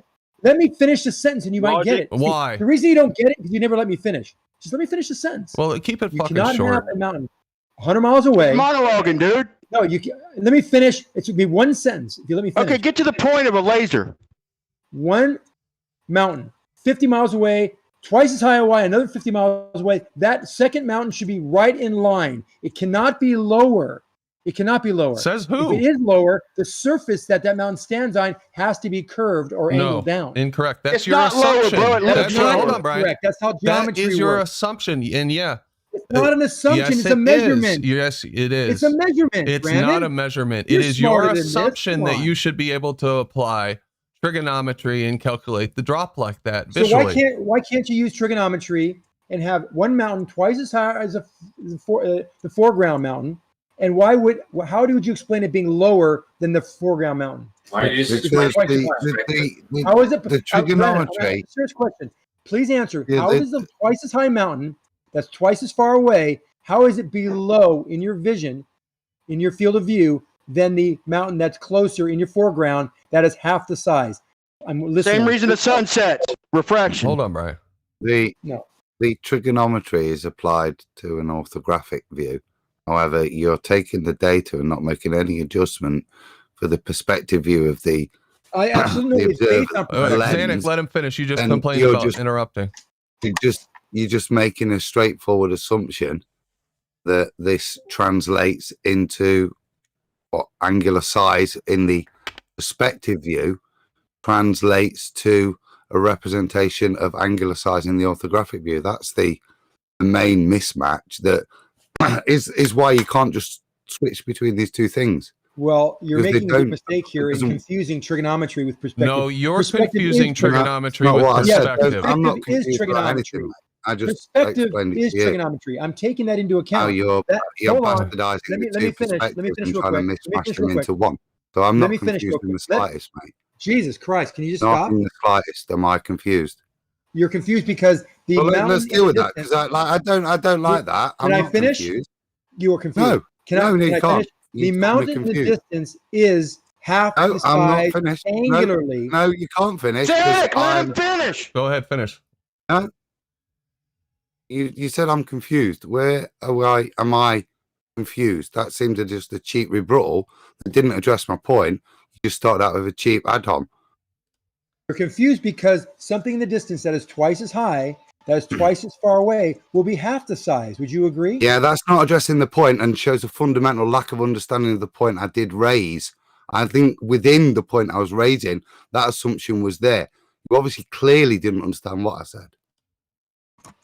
Now you're interrupting me. So Am not I? only Is that is what the I'm doing? object- Appeal to format. So let me appeal to finish. You're format, interrupting me weak now. as Now piss. you're interrupting me. Weak You are as interrupting piss. me. You're Time to interrupting deal me. with these It's my numbers, turn mate. now. I've been This is muting him. ridiculous. Go How ahead, can we be Xanax. fair here? Respond. I get muted. Joker. He What an continues his job. absolute joker. Fuck him. He doesn't know how to have What a a conversation. I don't. I'm tired of it. I want to have a conversation about this. It's very Yeah, he simple. won't. He won't talk about a laser. It's very simple. Just to end what he was saying right there is you guys are saying you're not including perspective. But the thing he said about trigonometry, he could have just said it's due to perspective. It's the same thing. Kosho, let's It's use something that- trigonometry No, it's on the not. laser. All right, hold on. If something is twice as big, right, and it's twice as far, how is that going to appear to the other object that is twice as big as?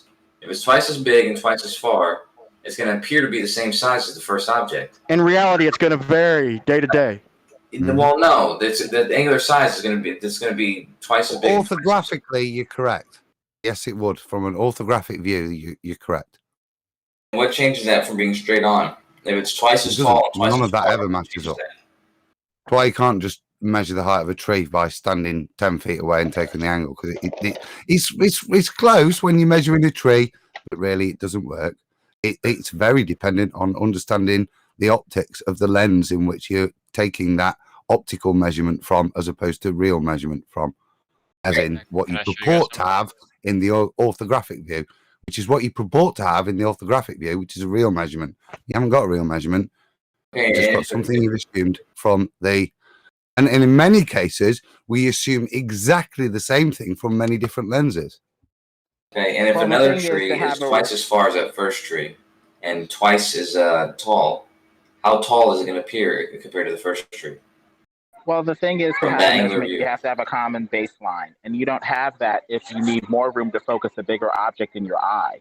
You're going to need to move like a big 100-foot object 100 feet from your eye to focus it first, and then that would have to be your baseline, theoretically. Like a 6-foot object can be 6 feet away from your eye and be in focus. A 900, meter mountain needs more room to come into focus, so you have different baselines all over the place as to what counts as, twice as far here or twice as far there. This is just too unstable to mathematically manipulate at that point. You need to have the object in focus first, and then, then we can talk about twice as far or whatever, maybe. But even then, we got to explore this even further. We're getting different focal points all over the place, depending on the height of the object. In these images of these mountains, it doesn't look like there's any manipulation going on with the focus. It looks like it's just a regular shot with a camera, so nothing's being focused on. So again, with a tree and an image with a regular camera, where there's no focus, or there's nothing in the settings being messed around with. If a tree is twice as far away as the first tree and is twice as tall, is it not going to appear to be the same height from its angular size? But you have to have the same baseline, so that a 16-meter tower in the foreground could probably come into focus at 60 meters, and then you could start your baseline. But the 900 meter mountain in the background needs to be like 900 meters away before it even comes into focus and is proportionate enough to be in focus in the eye without looking like this big towering thing that's way bigger than the focal power of the eye. So that no or We don't yes. even have the same baseline. And But without the same baseline, you don't even have a basis for geometry, measurement, or anything. You have approximations, but they could be very off. Was that no or yes, or what is it? Because it's a simple question. Just about perspective. no, the It's answer to your gotta be. question is no. So perspective, guys a new video. perspective works in every way in which you guys need it to work, except for in the ways it actually works. Okay, we'd like And to a see a sorta- demonstration. No, you assume that it works one way and then it doesn't, and then you add curvature and say, well, it's because we live on a ball. That's what's Yeah. happening. Another thing I want to get clear is they sit there and say like 7/6R, and people think that you go like Ranty was thinking that you go 8/6, 9/6. That's not how it works. It's like in construction, 10-12 pitch to a roof doesn't go to a 10-13 or 10. Okay, I mean it doesn't go to a. You know what I'm saying? You don't go to 7/6, 8/6 for more curvature. You'd go like 19 over. I mean you'd go 14 over. God dang it. Okay, 3/4, 4/3 would be like less curvature. Okay, 7/6 it's flattening out more and more. So you'd go like 9/8. Okay, so It then makes they it say bigger and basically flattens it out by making a bigger ball. But the thing is, we can't even have a baseline starting out until the object is in focus, which is where it's far enough away to subtend like 60 degrees of our vision, which is like our maximum visual field, up and down from the level of the eyes. So Yeah. we're going to have a different baseline for the focus of an object that's bigger versus one that's smaller. And an object that's smaller will be in focus in the foreground more than an object in the background, which is going to need greater distance to be in focus, and then we can maybe have a baseline. So this stuff So is yeah. really So what it does, yeah, it gives them an infinite amount of refraction. So if you've seen like 2,000 miles, they could say like 1,000 over 999 or something. I mean, just for All right. So I heard Pebble on the pond speak up, and you have something to show us, Pebble. Is that right? Does it relate to this subject? Well, I don't know. It probably doesn't relate too much to that, but it's just new footage that I just got back from taking, and I think it's pretty interesting. Really? To take a look at. Well, we can always come back to this. I know your time is limited. Why don't we take a look at what you got? All right. You're sharing, okay. Should be up now. 1 second. I got Yeah, some more mirroring. All right, there we go. You're good. All right, so setup here. I got the same block as last time, the 2 centimeter gaps on the left side. Got a green laser on the floor, also on the left. Moving towards the right. I don't know if you guys can see that first black piece of wood. That is 1/2 centimeter tall. The next one beside it is 1 centimeter. Next one is 2. Next 3, 4. Yeah, and we see 5. it ramping up. Yeah. Then I got a green laser a little bit higher up off the floor. Also pointing towards the camera. Both of these lasers are pointing towards the camera.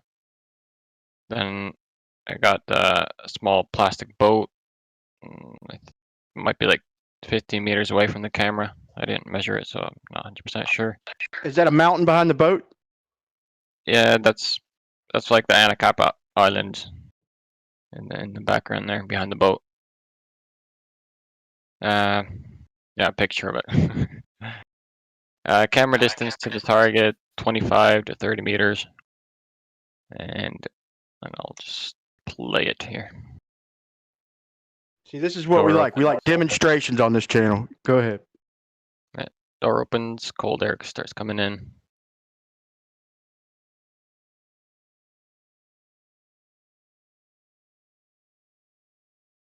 Door closed. And just witness. Yep, the mountain's dropping in the back. I'm starting to see it. And those first 2 blocks on the left, you can't see them anymore. Yeah, it seems to be mirroring again.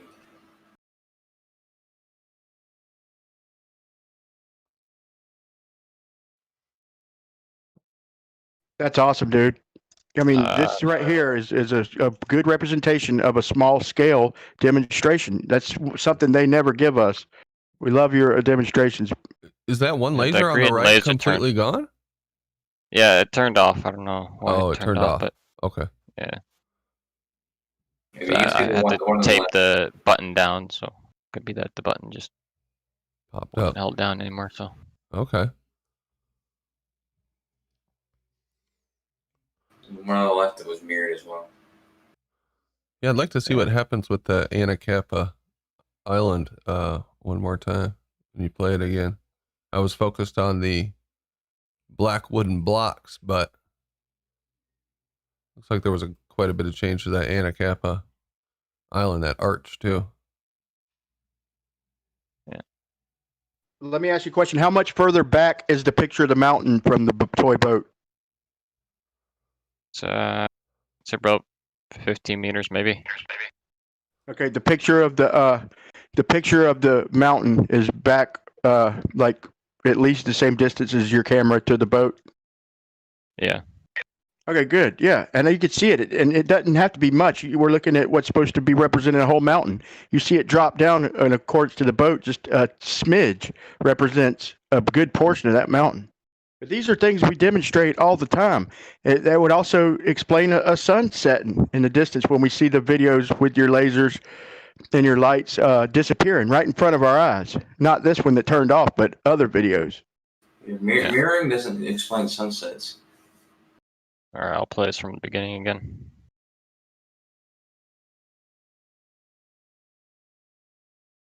Now you see how high the mountain is above the red boat, Kosho? It's not yet above it.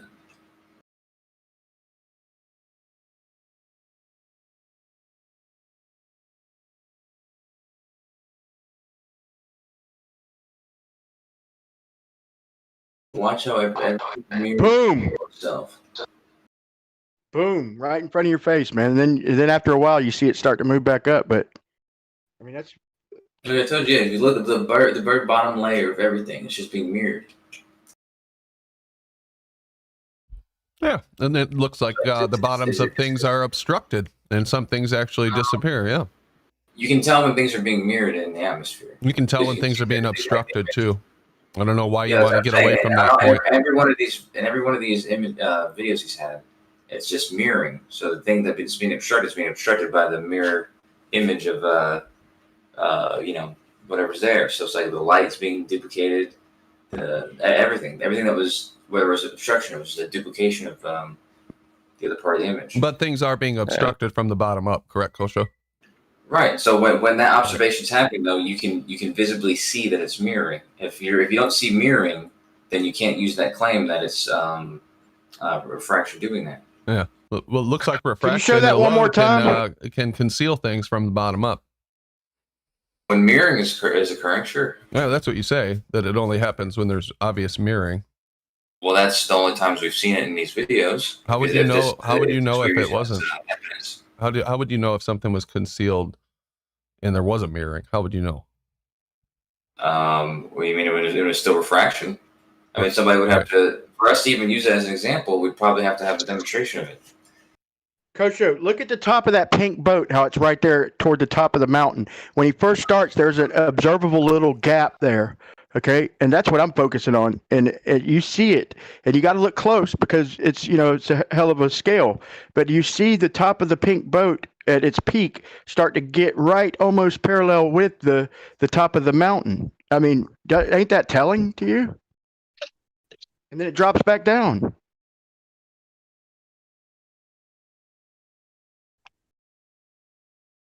You see, that's a pretty big gap right there. That's a big gap. Now, when he opens the door. Well, you said it's telling you, but what is it telling you? It's showing you that visually, the mountain in the back dropping down.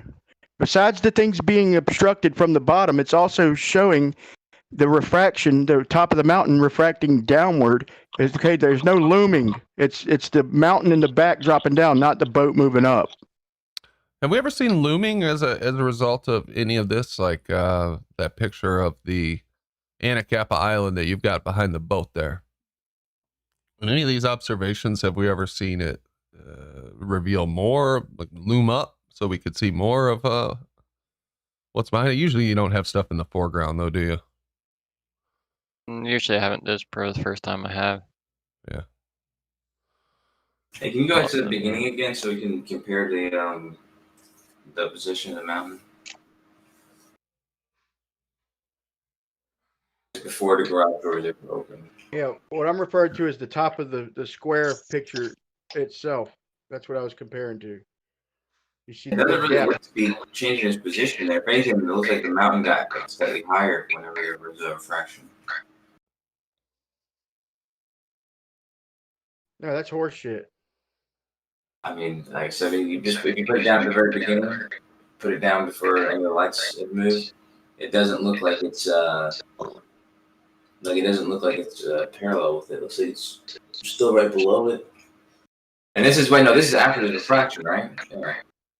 Huh? I think perspective has cut the image, and it looks like it can crush the image as well. Yeah, but this is when there's refraction occurring. You'd have to go back to the beginning to compare it to when there's before it opened the garage door. Anyway, Well, it's even in their it's calculations, common. they had 7 This is after he's opened the door, though. My take on this is it's a warm floor with cold air above it, like warm water after the sun shines on it all day. And then when the sun goes away, the colder air moves in over the warmer water, and we start seeing that, it fits with refraction definitions, in my opinion.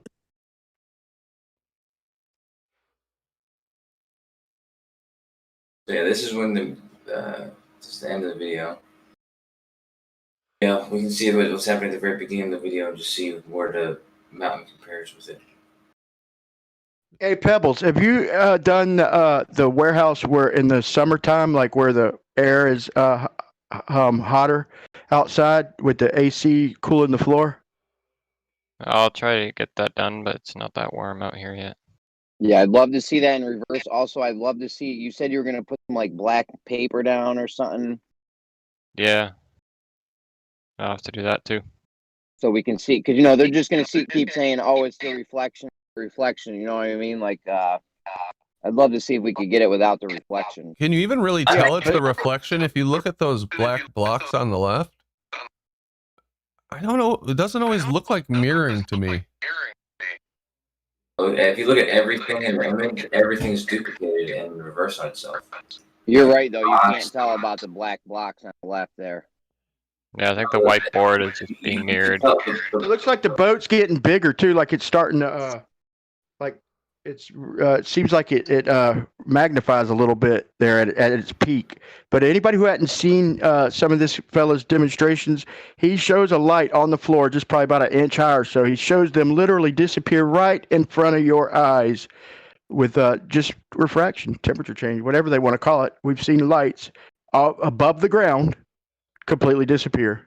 Guys, everything is being mirrored. Those black bars, they're level whenever there's no refraction, and then when there's refractions occurring, they're all double, like they extend downwards the longer they are because it's the mirror image of the top. Yeah, we get your point, but you can't always tell that it's doubled over like that.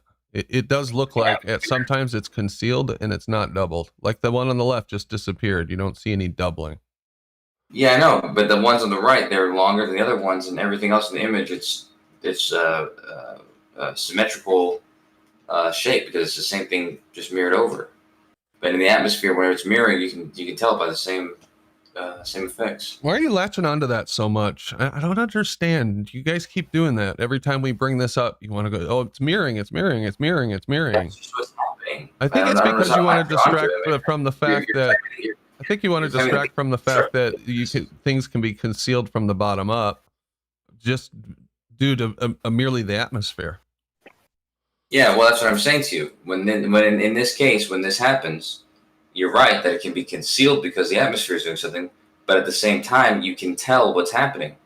So it's not a mystery. It's Yeah, weird. well, y'all like to use trigonometry for some of these pictures that vary day to day, time to time, and instead of, why don't you use trigonometry on the laser across lakes? I mean, I could give you 4 or 5 quick examples over different distances, like 21 miles, 11 miles, 18 miles, 9 miles. Why don't you use trigonometry on that?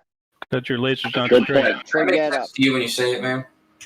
Your That laser's makes not sense. straight. How big is the laser at the end of 21 miles? So the sun rays are straighter than laser beams, right? Sun rays don't expand the way laser beams do. Your handheld laser, how big is that by the time it gets to be 21 miles away? You're obfuscating, dude. I'm not You say that. obfuscating. So what are you trying to say? Are you trying to say that light is bending? What I'm trying to say is that your laser beam on your handheld laser pointer is huge by the time it gets to 21 miles. Okay, so if I take a hill and it's 100 feet tall, okay, and I'm under the hill, if I shine a laser, is it gonna pass the hill and then start expanding so it can essentially just go past the hill, whistling Dixie, and then start expanding when it gets past the hill to meet the eye or the camera? You're obfuscating, and what I want you to do is just be honest and tell us what light does. You're using your little $3 red laser that you bought in Home Why Depot? do you say that we can see the laser over 21 miles? Why do you? Because it's expanding to the point where it's huge at the end of 21 so miles. it's going over a hump and then expanding. Okay, draw that and see if you can make that work. Draw a cone of expansion and see if you can make the light that passes the bulge expand down past it. See if that works for you. It's called geometry, and it doesn't work because you could wouldn't say know our geometry vision would fit in expands like the ass, 'cause laser. Obviously, when you say that you can't use trigonometry. Are you talking about? Sorry, Are you talking about Lake Balaton? Any of them. How about the Taboo Conspiracy just did a couple over Salton Sea, and a 9 mile, I believe, and an 18 mile. I'm not 100% sure, but they were a long way. The calculators and how much bulge is supposed to be in the way, and it equated to like a giant bulge of a couple hundred feet in one of them is supposed to be in the way. And Pate is trying to use expansion of the laser as a reason we see it. That's not what they use. They use the fact that they say the laser is refracting around the globe, and they put numbers on it. At Lake Balaton, they actually observed exactly what you just said they should observe. They shined the laser at the target, and they didn't hit the target. They kept hitting. So they moved over to the building. There was a hotel next to it, across the lake, and they shot the laser at the hotel. And the laser was never able to get below the 3rd floor. Like they could see the 3rd floor, but they couldn't. They tried to angle it down to get it to where the target was supposed to be. And they couldn't. Okay, well then let's just use one that's where they have it from both directions, like Taboo Conspiracy. Shout out the Taboo Conspiracy, but his last laser video where they're shining lasers at each other, just so there's no gradient. So y'all can't use some kind of atmospheric gradient. It would have to gradiate both ways the same, which doesn't make sense. But you could see it both. The one where there was a hump. Gradient? I didn't know that was a word. Let me I'm trying to interrupt for a keep you on second. I'm trying to keep you on point, and y'all are veering from the point. I want the actual you're trying to lead us explanation down that y'all your offer of point. why we can see the laser. Let's answer that. Don't you guys find it interesting? And I'll give it back to you, Brian. Don't you guys find it interesting that we can see a laser from that far away when there's supposed to be a giant hump in the middle? I mean, doesn't that doesn't that make you think, wow, why can we see that laser? It should be obstructed by the Sagittarius. They tried doing this, and the flat earthers that went to Lake Balaton tried doing this, and they couldn't because the hump was in the way. Yeah. I'm starting to think you're more and more dishonest. You can't just answer a question.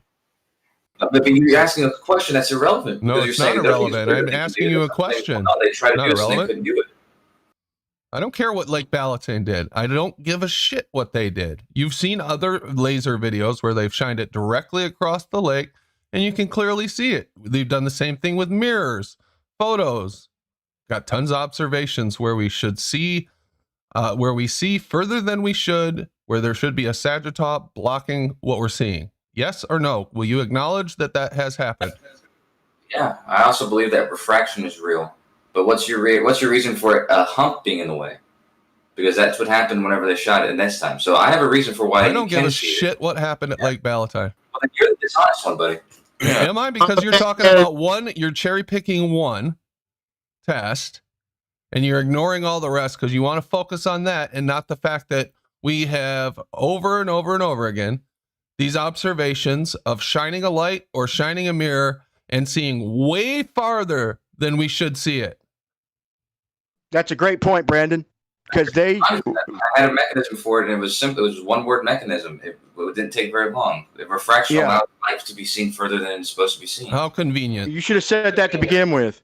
And the point is well, since y'all claim refraction, what we did is we went and that's where they got the mirrors, because the reflections has got to be direct line of sight. They used it in World War I from the tops of mountains to send codes because it has to be line of sight or you can't pick up the Morse codes that they were flashing with the mirrors. So they did like an 11-mile mirror flash. In one case, it cut through the reflection you're talking about, the inferior mirage.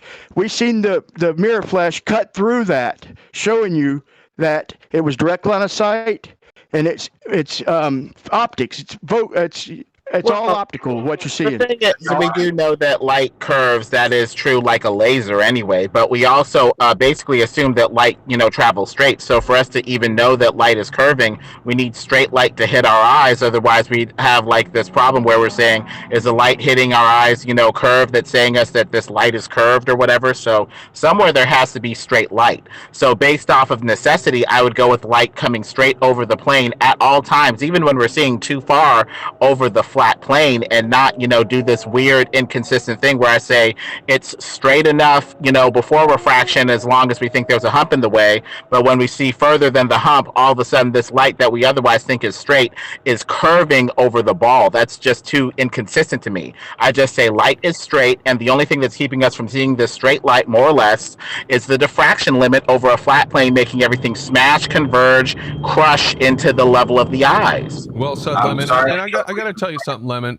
I understand more and more why these ballers always say that was some nice word salad. What did that even mean? And act like you're speaking gibberish, because you're actually making a lot of sense, and you're very well spoken with it. And I don't think they can handle it.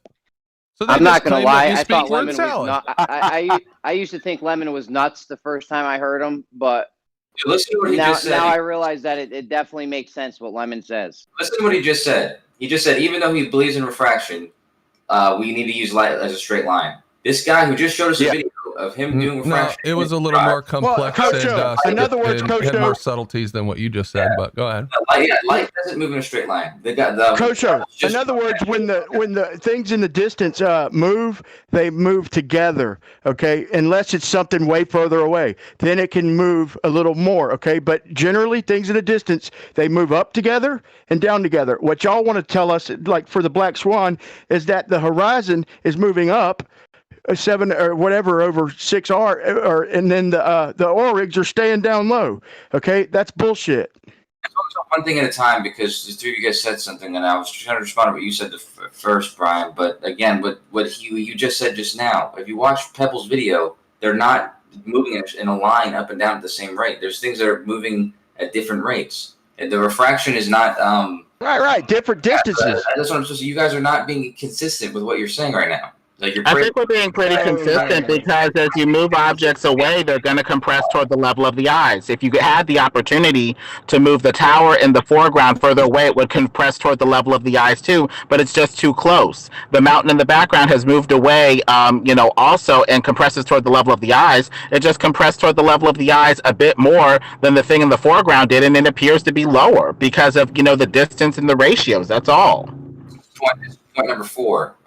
But point number 1, what Brian said about the reflection. Reflections are going to behave the same way as any other type of light. There's nothing special about a reflection of mirror that's going to make it refractive or anything like that. So, Kosho, if something's 1,000 miles away and it's the size of a building, you're standing on the ground with a camera. If it's 1,000 miles away, it's going to be a spot on the ground. It's going to be lower than what you're seeing. If you're 10 foot above the ground, looking off at the distance, a 1,000-foot building is going to be a spot on the ground. It's going to be lower than your line of sight, bro. What don't you understand about that? How is that relevant into anything that we were just discussing?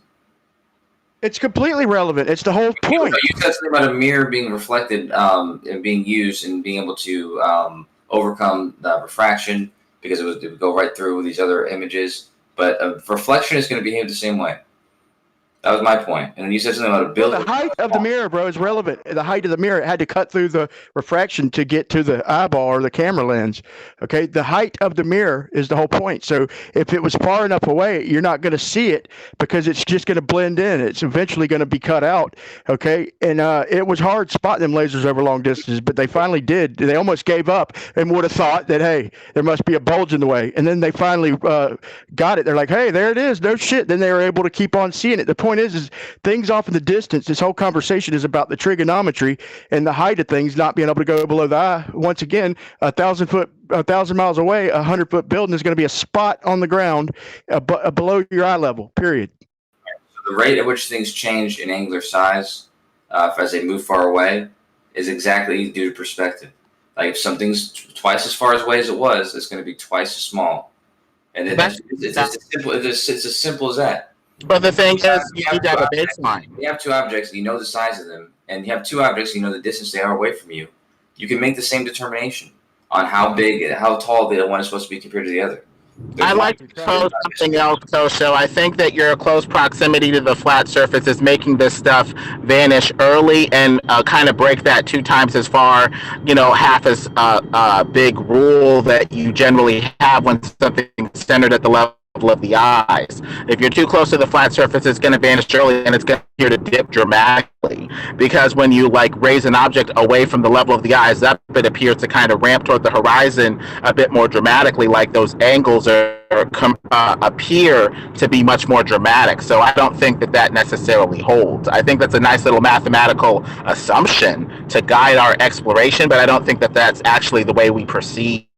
And if you're worried about the altitude of the observer, all you have to worry about is how much higher than the observer the object is. So if you're 10 feet off the ground, the object is 10 feet taller than you. If you move it twice as far, that 10 feet is going to shrink in size. So the whole point, size both above and below your eye line. The whole point is that, okay, there's a convergence point at the horizon for our optics. Now we use these zoom cameras, okay, now we're looking way farther off the distance. And I give a shout out to Gleam because he did perfect. So you're going to use the trigonometry like it's an orthographic view from the side, but draw me a horizon view. There's going to be a point where things quit rising up. Okay, things are going to rise real close to eye level, maybe not exactly, but right there at eye level. That's just a fact, the way we see. Nobody argues that, but it can't just keep rising up forever. There's got to be a point, and it's called the convergence point. So way off in the distance, okay, something ain't just going to keep rising up on a flat Earth. Okay, it's got to shrink down. Okay, exactly. What Kosho's saying is, you can look at a bottle and see what he's saying isn't quite valid or true. Mathematically, we'd like it to be so, but that's not what we see with the bottle. You have a small lip in the bottle that's obviously smaller than the big base of the bottle. But if you put it, real close to your eyes, the big, base will look smaller than the small hole at the lip of the bottle because it's just at the right focal point. So that breaks your half and half, relationship right there based off of how close it is to your eye. You can see that the principles are 100% valid. That model is behaving the same way perspective would as dictating that it behaves, Lemon. That's why the thing that's closer to you is now bigger than the thing that's further away. But it's inverting. It's inverting the relationship. The smaller lip of the bottle appears to be bigger than what it should be. The bigger base, which should be bigger, appears to be smaller. And then it goes past the focal point. The relationship inverts. And then maybe we could do some of this math, maybe. But this perspective optics stuff appears to be kind of complicated. Yeah, Lemon, is the lip of the bottle closer to you than the base of the bottle? The lip of the bottle is closer to you, and it appears to be bigger than the base. Yes. Right. So when things are closer to you, they're going to appear to be bigger. This is the whole point, Lemon. But it's bigger than it should be, because you're saying it should be half and half, and these relationships should be preserved, but they're not. They're inverted right there. Oh, if it's twice as far, then it should be twice as small. It's not always like any two objects are going to be half the size. That's not the rule. The rule is if it's twice as far, it's not going to be So twice why as is the small. relationship inverting where visually something smaller appears to be bigger in a deceptive way, and then it goes past the focal point, and all of a sudden it takes on its true relationship with the smaller thing, now looking smaller than the bigger base of the bottle? How do you explain that with your half and half relationship? It's now closer to you. It's the closest thing to you in that image. It's close to you, and if you're focusing on it, that means it's taking up a majority of your field of view. And the other thing is now going to be more than twice as far away, because this thing is now the focus of the view. Twice as far and twice as small. That's bullshit. I mean, you guys claim perspective all the time for all sorts of stuff, and then when it actually applies, you're not even using it. That's a nice. I know you guys always say twice as small or whatever, but have you ever never actually claimed that? No, I was talking to Coach O. But have you ever actually tried? You gotta Brian. Absolutely do. No, it's somebody Brian. else. Who's got the echo? Well, if you're not talking, Brandon. mute. Yeah. Sorry to interrupt. I'm off to bed. There's a little bit you mentioned about the ranty stuff, and I've just sent you a link in Skype and in Discord. It's to the National Park print shop. I think the original picture comes from. The pictures that are being cited are very interesting, and they're certainly limited compared to the original picture. If you go to the original, you'll see a significantly larger portion of picture to the left-hand side.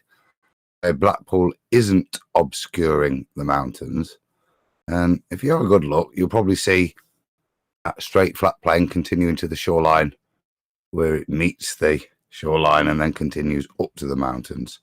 I think that addresses the claim, if I'm being honest. But yeah, I see what you're saying. So you can see the slope of the mountain on the left side down there. See that?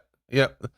Yeah, that's what I thought was weird too. Is Ranty today was showing kind of a closer view off Google Earth of the foothills of the mountains, the slope down, and saying, where's all this?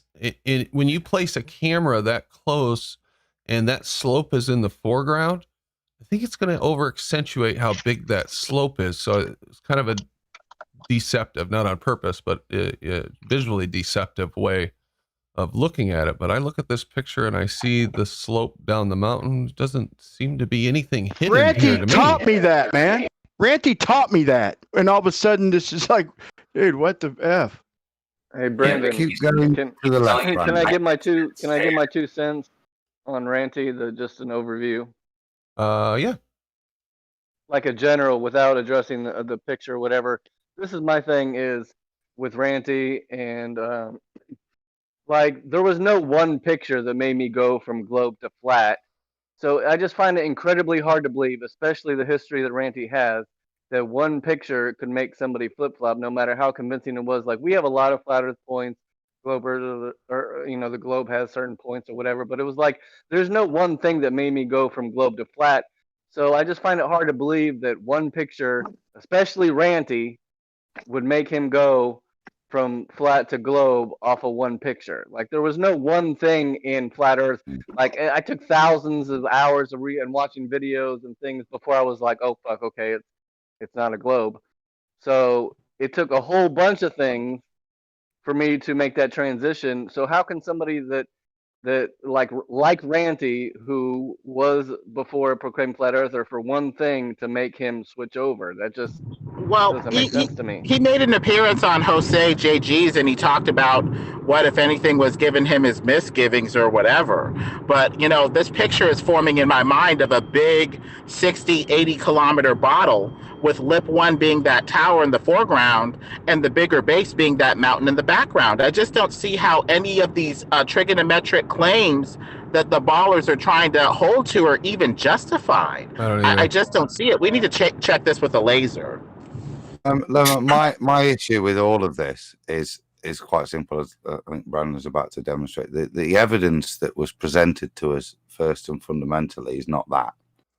the evidence that was presented is 20% less wide, and that 20% is the bit that doesn't have Blackwall occluding vision from the observer to the mountains.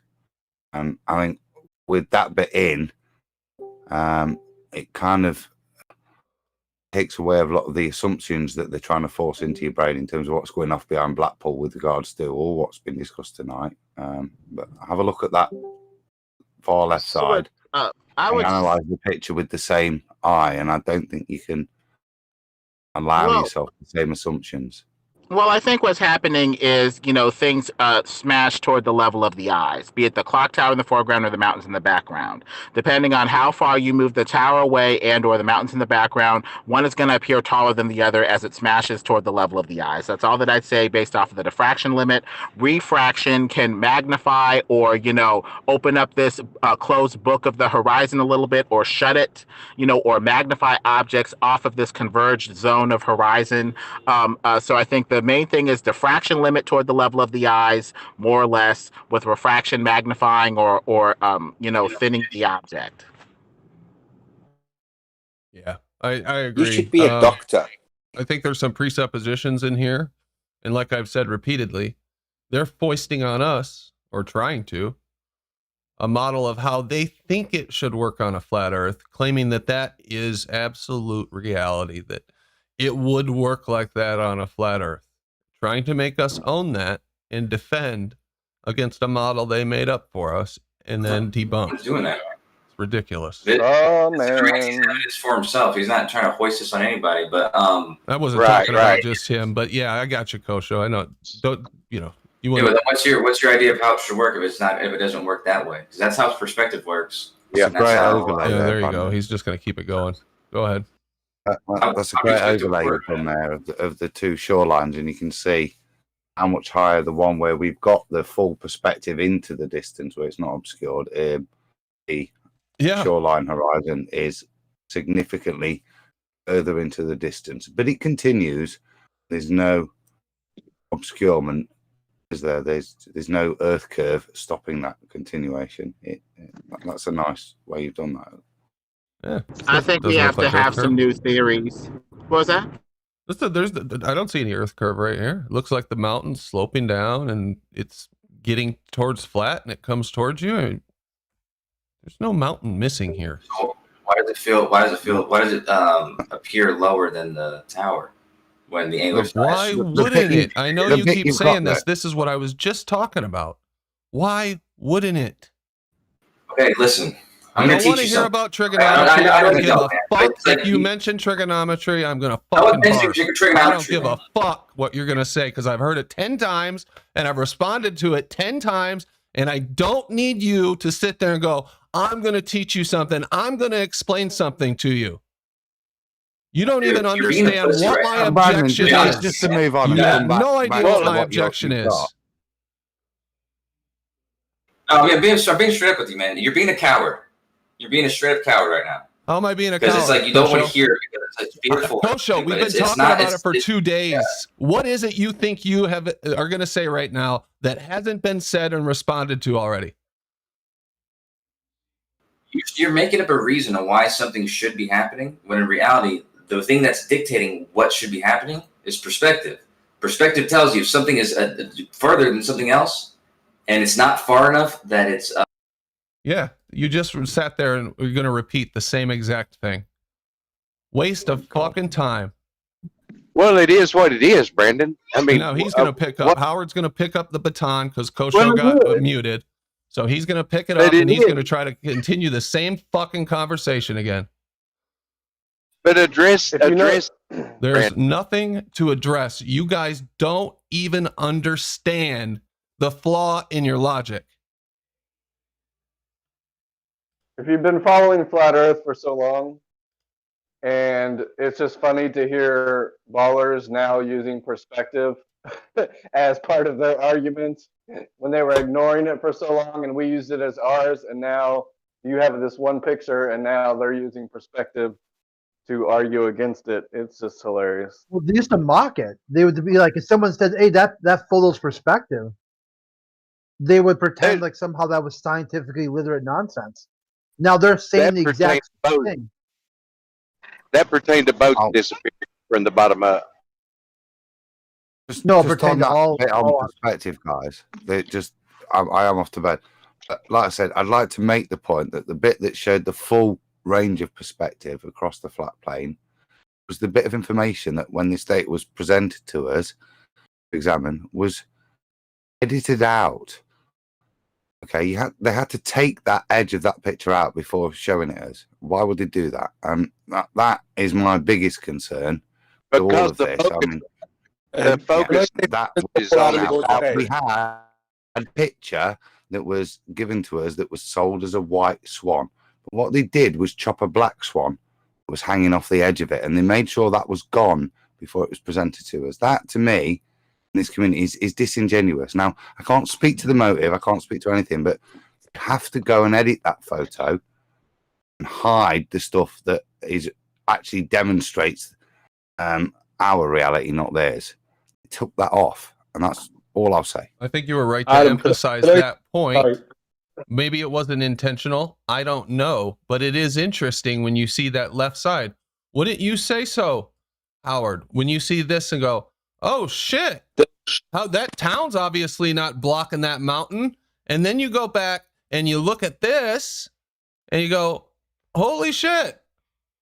And there's a lot of that mountain that is being blocked, and you can see the foothill. Yeah, I can't comment on that. I'm not looking at it. Of course. Brandon, there's two other important points before Adam goes to bed, if you don't mind. I know I'm kind of cutting in on the middle of you there. If you don't mind me speaking. Yeah, go ahead, Brian. Yeah, I'm sorry for cutting in on the middle of you. I just want to get it before Adam goes to bed. When we tried to angle that today, we had to move the location to a place up the way from it. And this way, when we moved it to this other location, Anthony knows the location. Anthony Riley, he knows that location. And you can go there, the same as you can go to that car park. And you had to change the angle because we're the other location that we're given it doesn't work. But when you change the angle and Google Earth, go up the way a bit, and you change to this other location, then everything fits perfect. On top of that as well, on the part on the left, from the shoreline where the photographer would have been to the shoreline at the opposite side is 30 miles. Thereabouts. 30 miles to the city. So you're saying that this water in the middle here, this is 30 miles? No, 30 yeah, the flat bit they cropped out, Brandon. The flat bit, so you can't see it. They only show you a 9 mile to the to where Blackpool is, where you see that thing. But you see that small distance in the shorelines, which is only a couple of mil on screen to me. Yeah.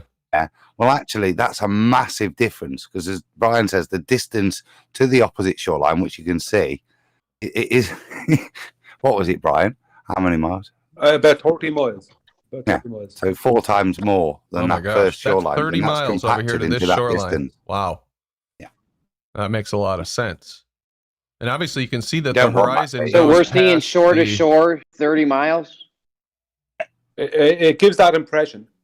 Yeah, it's too grainy to really make any claims based on that, in my opinion. We've yet to locate this marker as well, Brandon. You see on the far left-hand side, there's a little sticky out thing. Yeah. That should be very useful because that's going to be a distance marker, a kind of tide marker.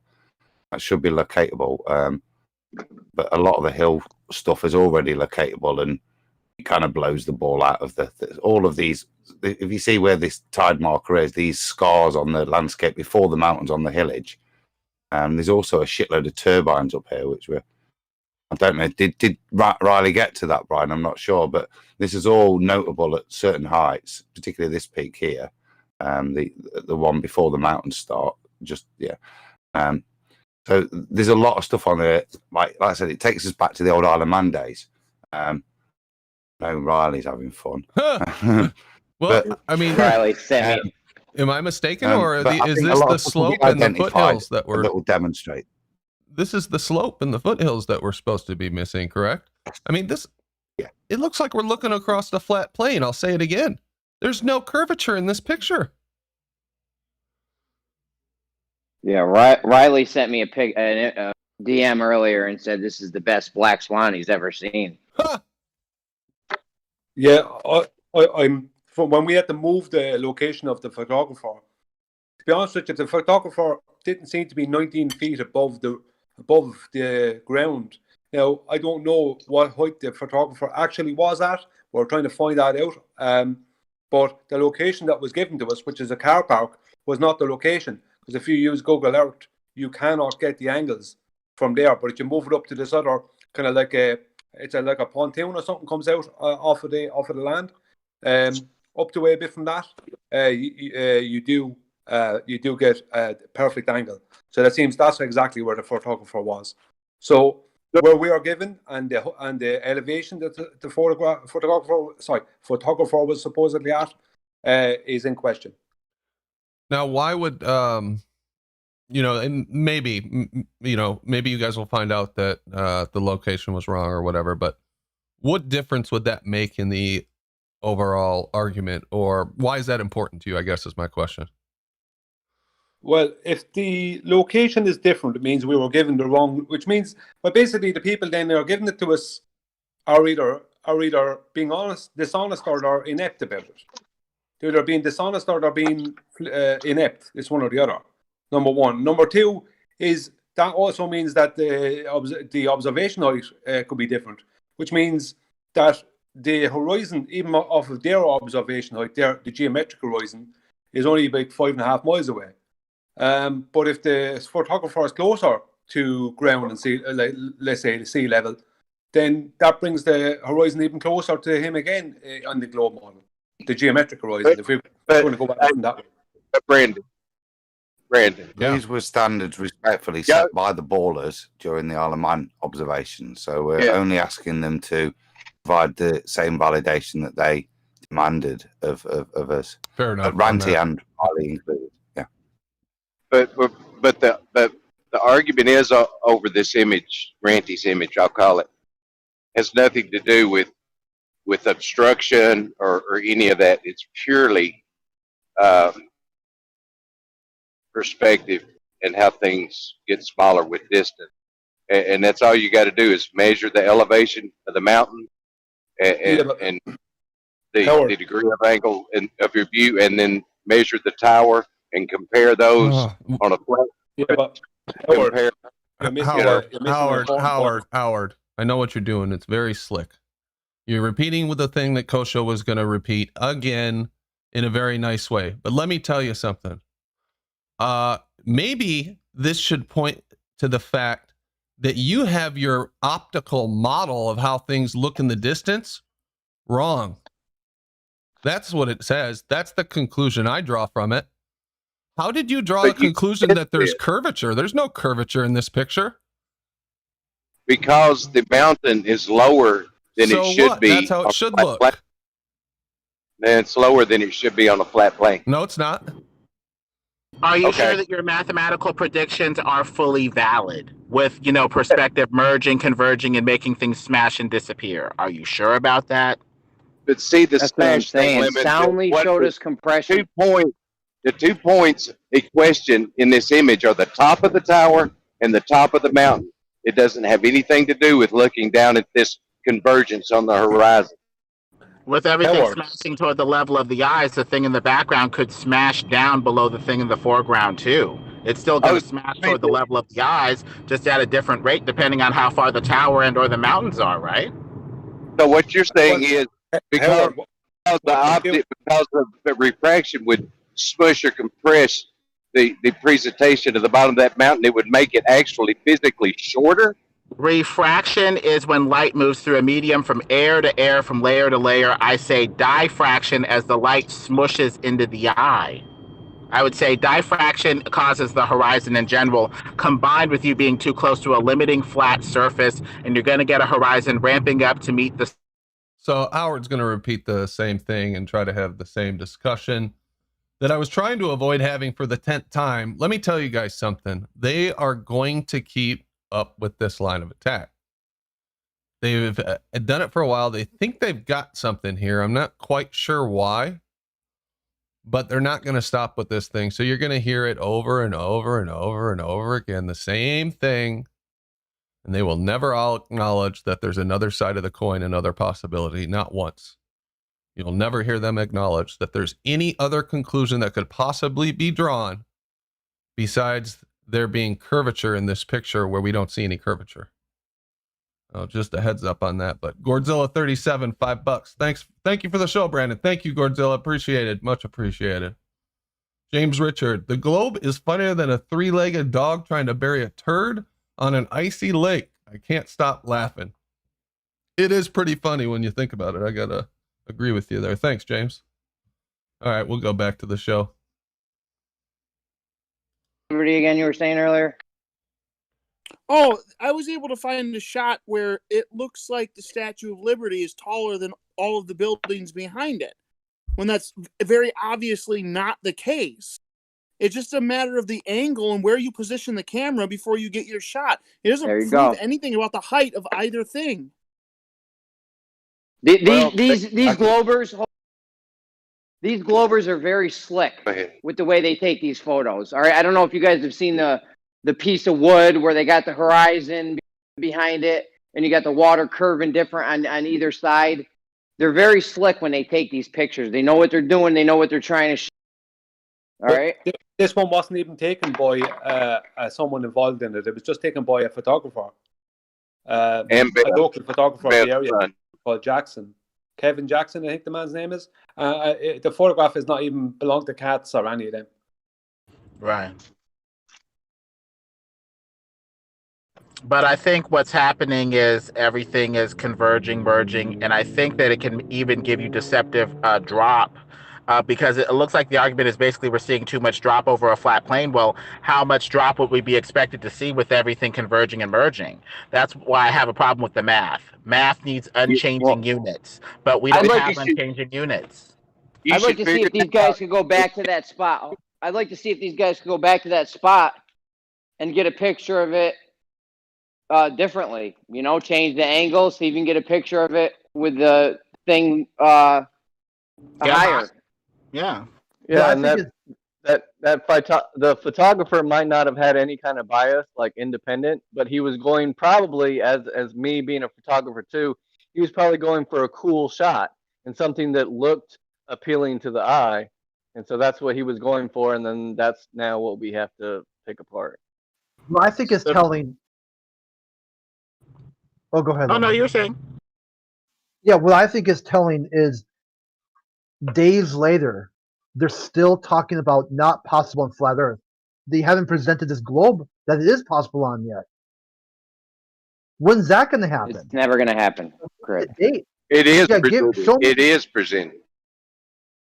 So it's always presented as not possible on flat Earth, but they never show it possible on this object. It is show that presented as on a globe. It's kind of begging the question, though, because you're saying these proportions need to be maintained, and that mountain shouldn't be dipping what's in the foreground. And that's kind of begging the question if we have diffraction crunching, smashing, and making everything converge toward the level of the eyes. I think that's kind of begging the question. Well, the thing is, it matches according to the calculations and the curve calculator and everything that they did with it. It matches the known model. Of course it would. They make an observation, Howard. They go, this but is how much the more world looks. mathematical refraction do you have to use to pad the model too? Like sometimes you have to pad a model so much. It could be right, it may be wrong, but maybe we need to look at another model. Well, draw us one up, Livin. Well, I got some bad math. Basically, it's height of the object 2 divided by the height of the object 1. You take the log of that and divide that by the log of 2 and multiply that times the vanishing point of the first object in the foreground, height 1. And like a coin, the smaller object in the foreground will cover over the bigger object in the background. And I think even the vanishing point horizon is that coin. And it has the power to block even bigger objects even beyond the horizon. So if you're like 6 feet and looking at a 100-foot object, you take 100 divided by 6 and get that number, take the log of that divided by the log of 2, and then you multiply that times the vanishing point for a 6-foot observer about like 3 miles out. and that would give you, you know, the point at which that 100-mile thing would disappear and disappear early behind the horizon in the foreground. But I'd have to try it out, and I'd probably pad it with refraction from there. But I guess I'd have to see how it works. There you go. Howard, do you realize that when you were saying that it matches the globe prediction, that there is no perspective effects in globe mathematics? So globe mathematics just happen to completely fit all the perspective effects we see. So what do you mean? But what do you mean by perspective effect? For you to claim that it's a globe, it means that there cannot be any angular size change. There can be no visual occultation, no optical drop. There is no diffraction limit. Like all these things are perspective, optical effects. But this image is analyzed by perspective.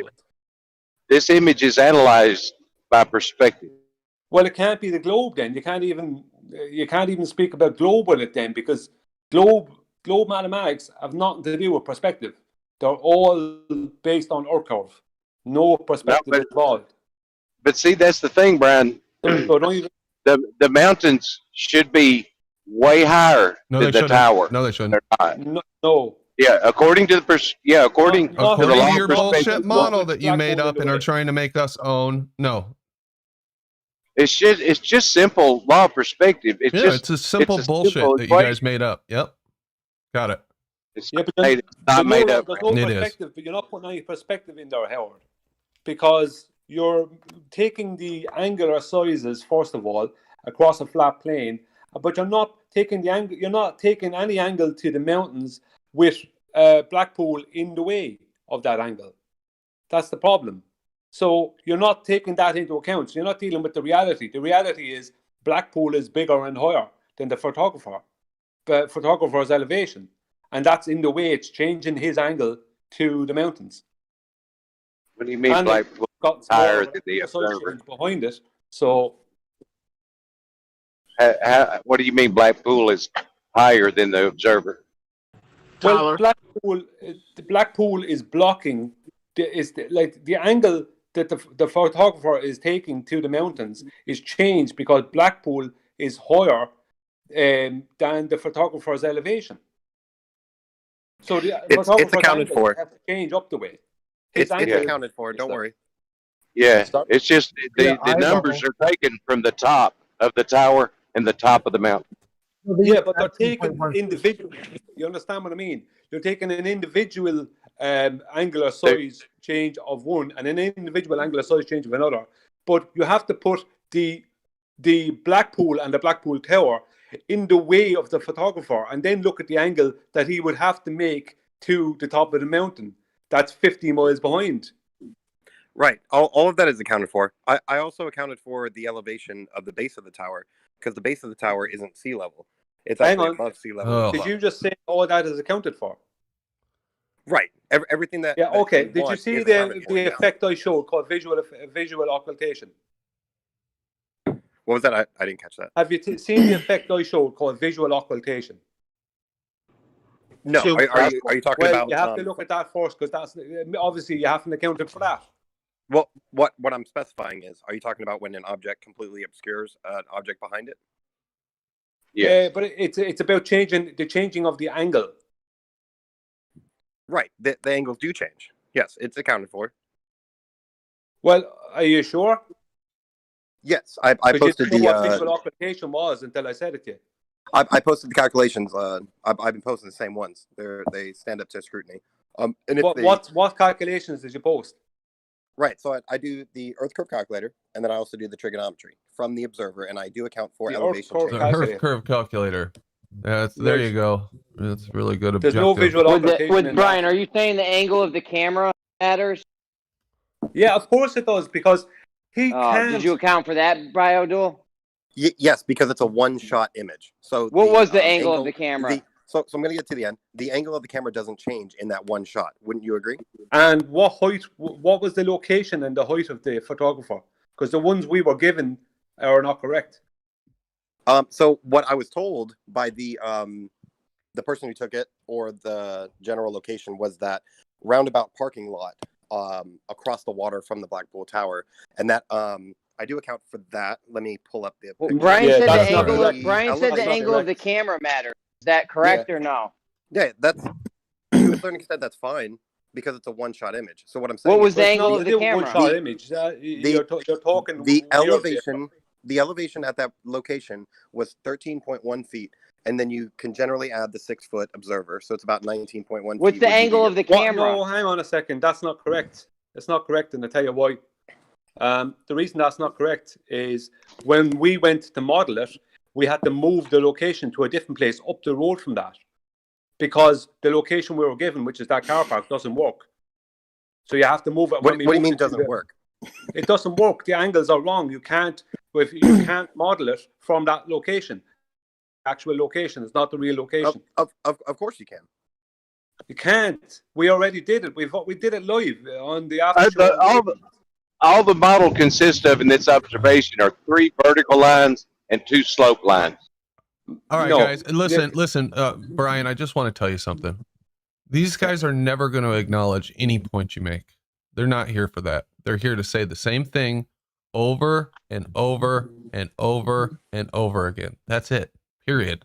I want to talk to you about something. I want to talk to you about something else. So there was this video here that Flatzoid sent me, and he said that you would know about what he was trying to show here. Can you see my screen?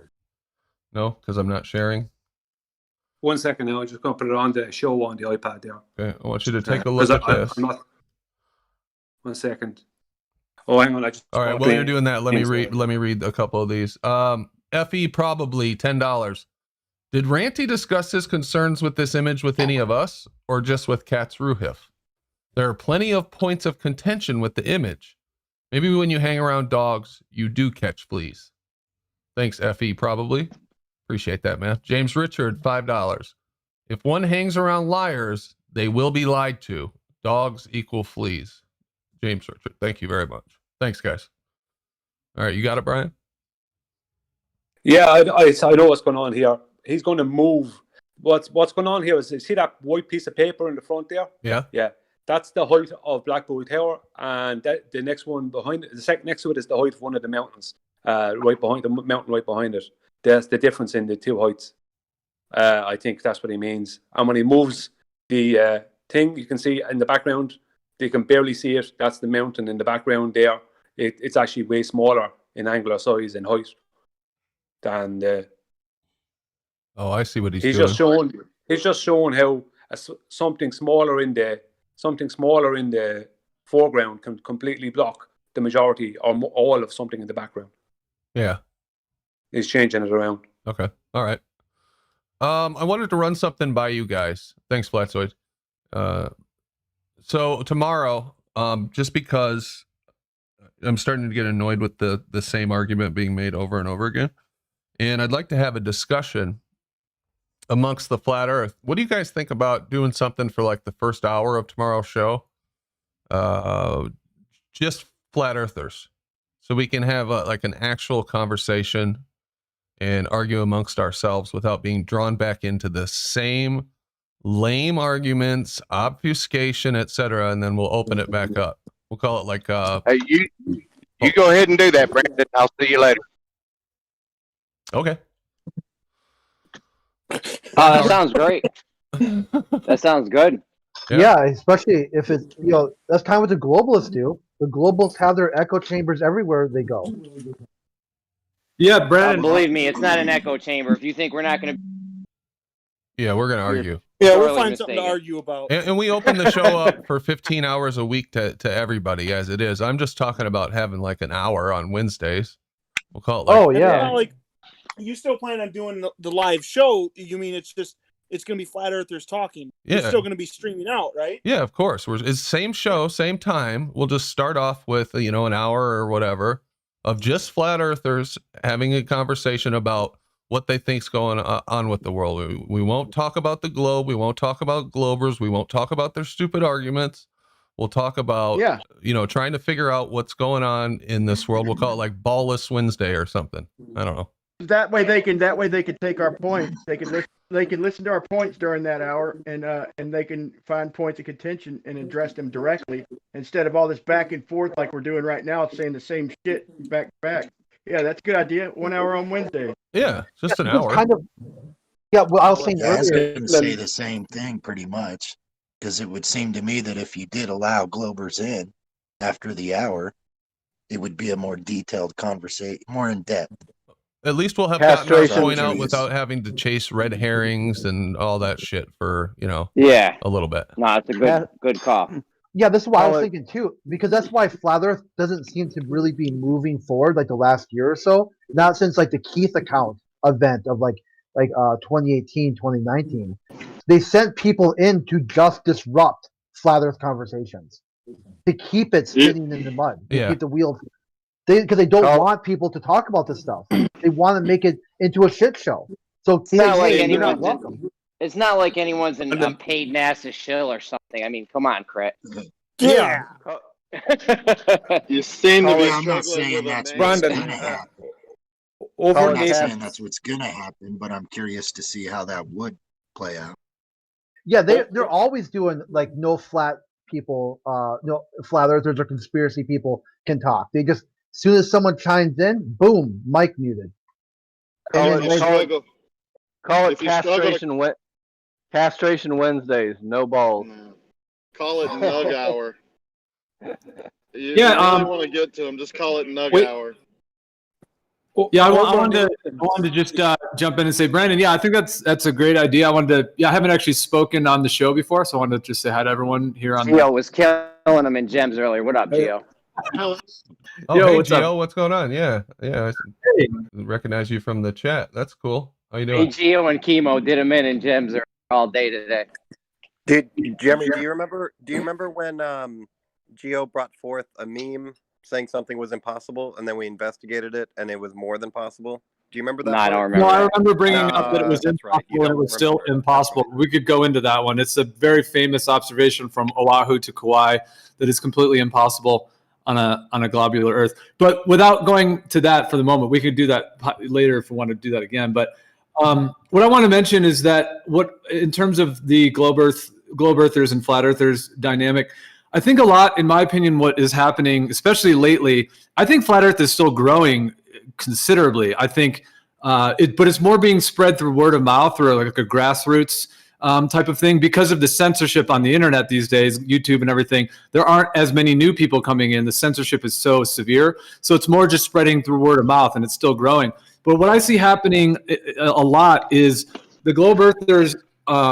They're basically trying to just sap the energy of flat earthers. They're trying to distract us, get us arguing, get us fighting with them, get us trying to battle them, get into the thing of trying to convince them, which is never going to happen. So they demand okay, prove something to me. And then it's just a trap, because once you say whatever it is, they're going to deny it, call you names, tell you it's impossible, say that you're lying. They're going to do all that.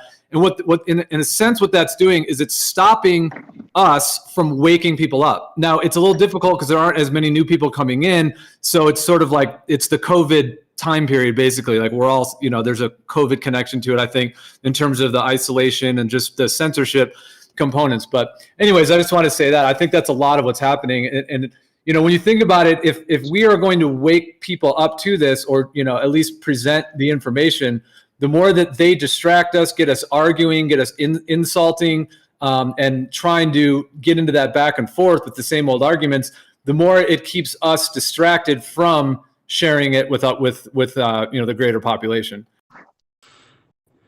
Well, I think also, some of these arguments should have been dealt with what's his name's video, Life is Short's video, talk about how perspective can do this very thing over a flat plane.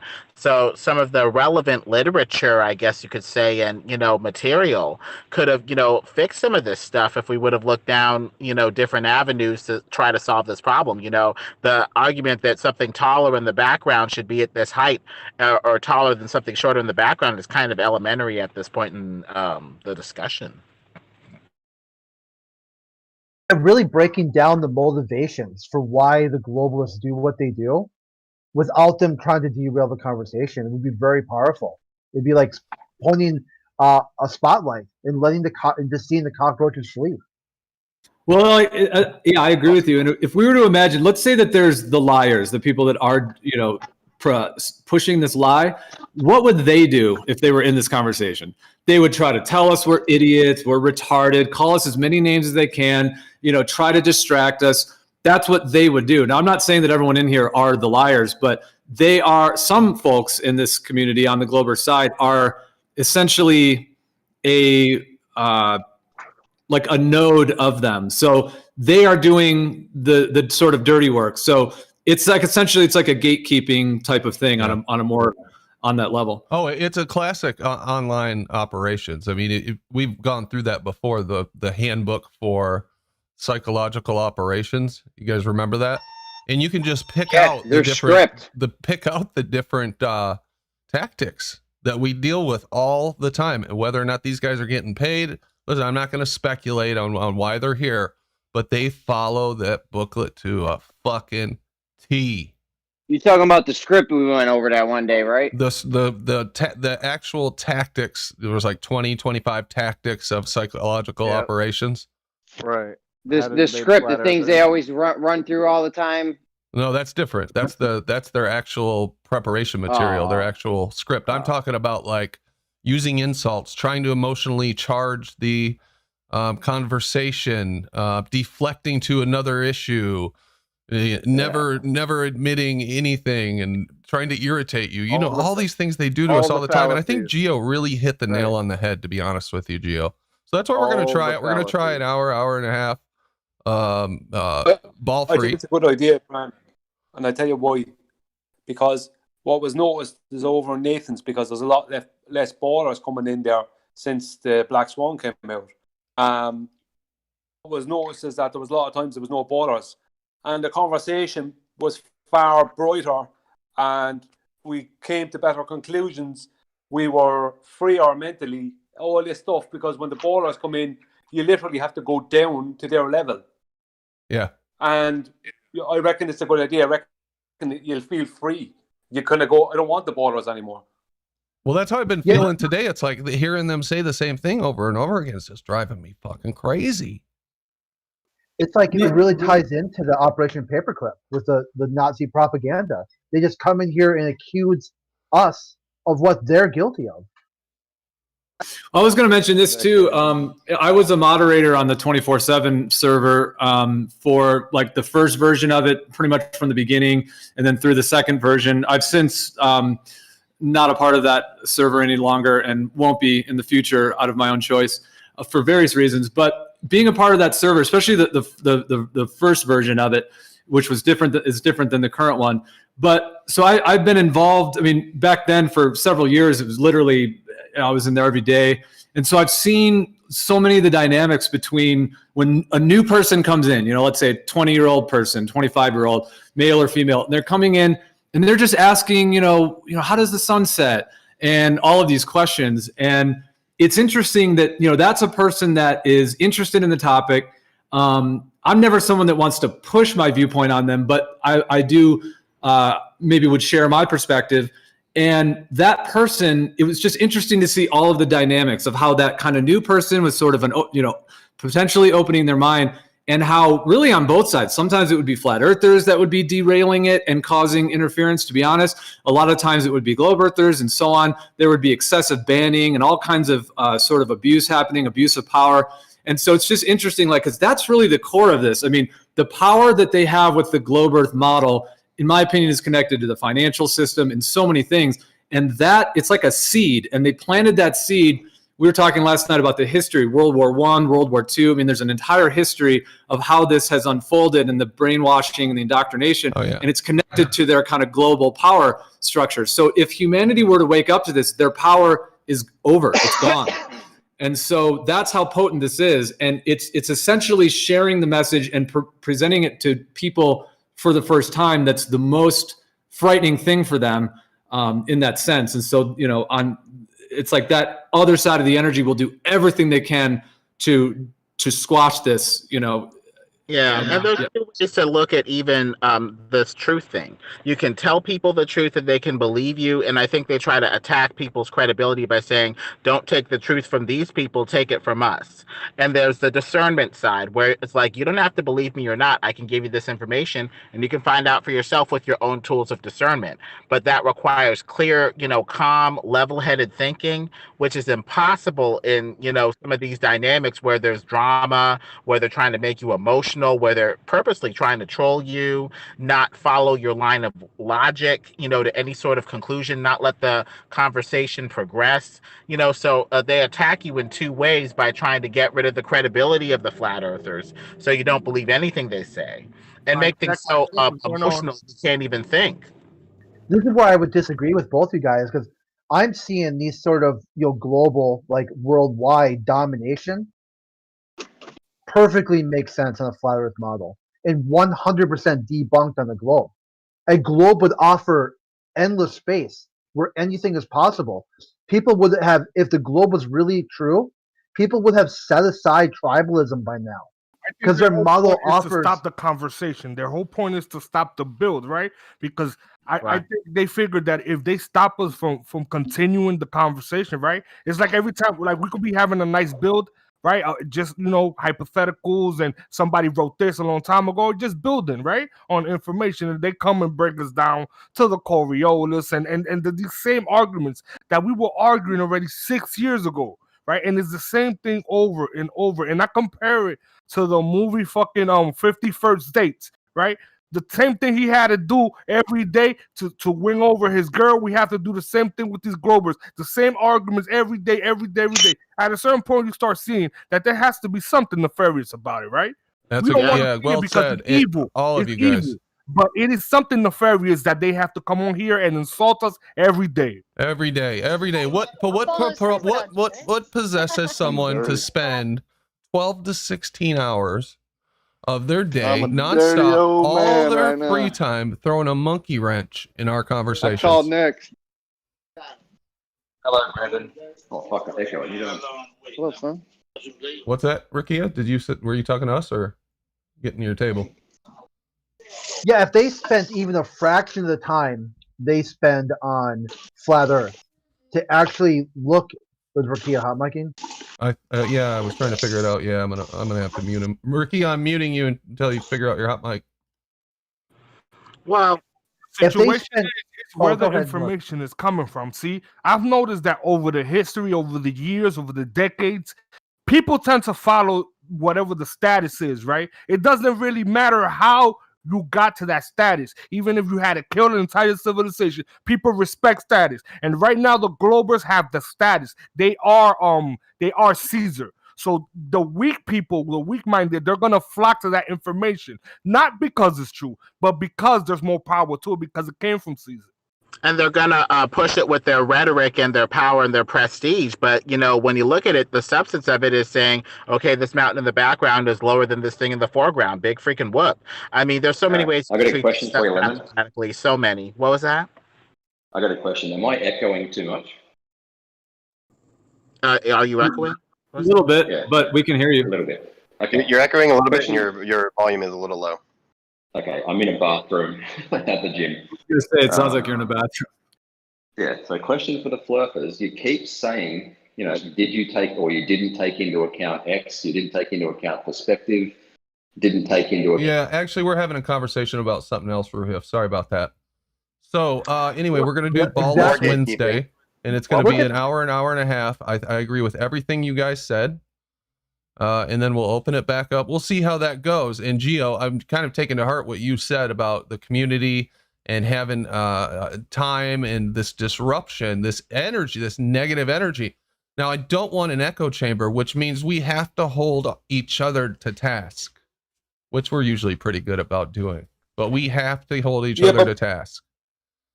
Well, Brandon, look at how an echo chamber. About the display, right? We're literally talking about their tactics and the thing that they do, and he literally tried to pull it right in front of our eyes, like if we would have noticed. Yeah, he quit his workout. He actually ended his workout just to try to derail a conversation about advancing flat Earth 1 hour a week. That's it. One Just hour. 1 hour per week He's gonna. Oh, you know what? This can't stand. Let end the workout in shit talk. Brandon, you know this thing about echo chamber? There has to be an echo chamber for progress, because there's nothing changed. When I say there's nothing changed, there's no significant change in 6 years. It's just the same arguments being regurgitated and beaten, regurgitated and beaten, regurgitated and beaten. But when we start talking amongst ourselves, we're called an echo chamber. We need to be an echo chamber. There's nothing coming from the globe side that's going to bring any progress. These people aren't progressing anything. Those who are innocently just globers, as opposed to those who maybe have different intent, they are so caught up and binded by a belief and blinded by that belief that you're never going to progress anywhere where we continue, because they'll have us at this 10 years down the line still arguing with them in Discord about the same nonsense. Let me explain to you what I meant, though. Hold on. Let me kind of explain to you what I meant when I said I don't want an echo chamber. I think at the heart of science is an honest debate back and forth by people bringing their opinion, their evidence, their experimental evidence to the table and hashing it out and getting to the bottom of things. And that sometimes involves conflict. Raise your voice, get excited, try to prove the other person wrong. That's all good, healthy competition, right? No problem with that. But I don't want this turning into a cult of personality where we're following one person, whoever it is, that has to be right, and what they say, we're afraid to tell them that they're wrong, or there is issues that are taboo, or there's things we can't disagree with because it's taboo to disagree with those things, or you can't call someone out and tell them that you think they're wrong because you'll get ostracized from a community. I don't want that. You understand? Oh, 100%. Yeah. Yeah, I think it will always be better to build, because, right, just think about it like this, right? If people like the Rumpers and PNS, right? If these people were around when Newton and Einstein, when they were making their ideas, they would have discouraged them, right? They don't understand how negative it is for somebody to try to figure something out and somebody to just come and insulting and all those things, right? I think it's purposely done to make you think like you're not capable, right? I was in a conversation a couple of days ago in Jose's, and pretty much they said what I'm trying to understand is that they think that average people, right? That's all of us. Everybody listening is an average person. That we cannot put things together. That you have to be some sort of status symbol or some sort of PhD. You have to have some sort of credibility from someone. Somebody has to give it to you for you to be able to figure it out. Regular people are not capable. That's my impression of what they try to say.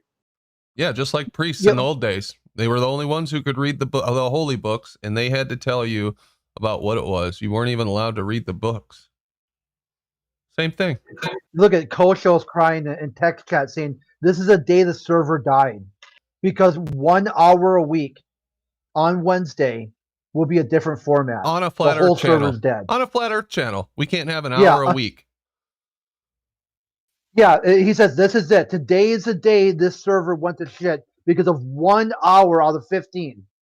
These guys are nuts. One thing I wanted to mention with I just want to say what I said earlier, but my perspective, I agree with Brandon. I'm not someone that wants to push away people who believe the earth is a globe. In fact, on the 24/7 server, I was usually attacked by the other moderators because I was always standing up for the globe earthers. I was the one that was unbanning Kosho and unbanning all kinds of people all the time, and especially new people that were getting banned just because they were, saying what they thought were globe arguments. So anyways, I always was standing up for the equality on both sides, and I'm somebody who appreciates everyone's contributions. I think to me, it's an open discussion. It's not, I don't ever view this as like a cult, like it has to be a flat earth and everyone has to believe it. That's not my viewpoint. I actually like the discussion. I think it is important and important to introduce people to, let's say, an alternative from the globe model and introduce them to the information.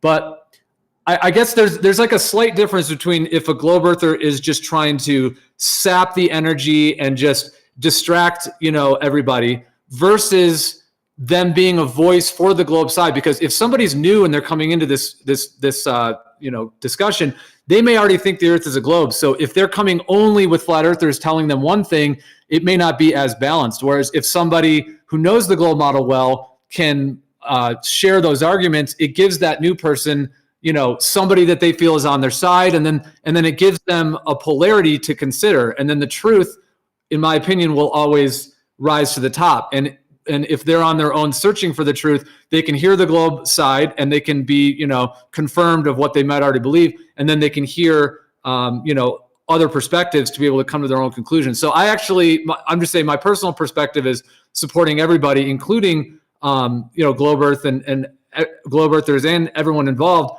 However, there can be a dynamic where certain globe earthers in certain situations can be causing, like a lot of disruption and distraction and, derailing as well. So to me, it's kind of it's a subtlety to balance all that. Yeah. Oh, definitely.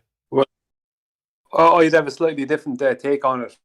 I think that the flat earthers know the globe model better than the globe earthers.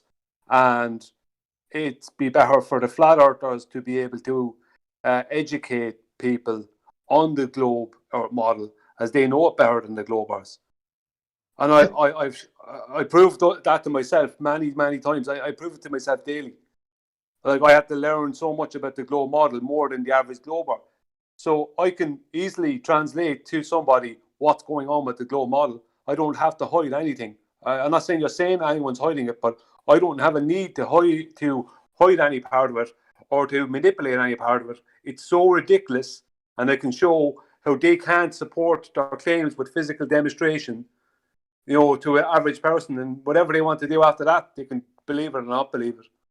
That is a good point. That is a well stated point. That is the case. I mean, I remember like in 24/7 where there'd be times where like a new person would be asking globe questions and flat earthers would be telling them what the globe model is. And then somebody, sorry to call you out, Kosha, but someone like Kosha would come in and just like, I don't know, sort of just drag the whole thing into like getting all the flat earthers to argue with him. And then meanwhile, the person that we were actually talking to, was like completely, swamped by this kind of expert globe earther that was just trying to, push his points or whatever into the rest of it. So, yeah, I mean, that is true that even if it was the community of only flat earthers and new people were coming in, they could be fully informed on both models. Well, it's like the super chat earlier today about, if you lay with the dogs, you get the fleas. That's from Corinthians, like 1530 something. It is important to say, hey, if you hang around with globalists all day and just do their circular shit talking, you're not going to come out better for it. You're just going to come out, smelling like shit, because all they do is throw shit all day long. At least there's 1 hour per week. It won't be a shitstorm. As a community, I mean, it's up to each individual, of course, but it's also, I mean, if certain number of us want it, I mean, anything can be brought together, like with a mindset and a set of a structure, meaning channels, Discord servers, whatever it may be. So it's kind of like anything's possible is what I'm saying in terms of organizing things, if as people want to, in terms of different types of structures. Yeah.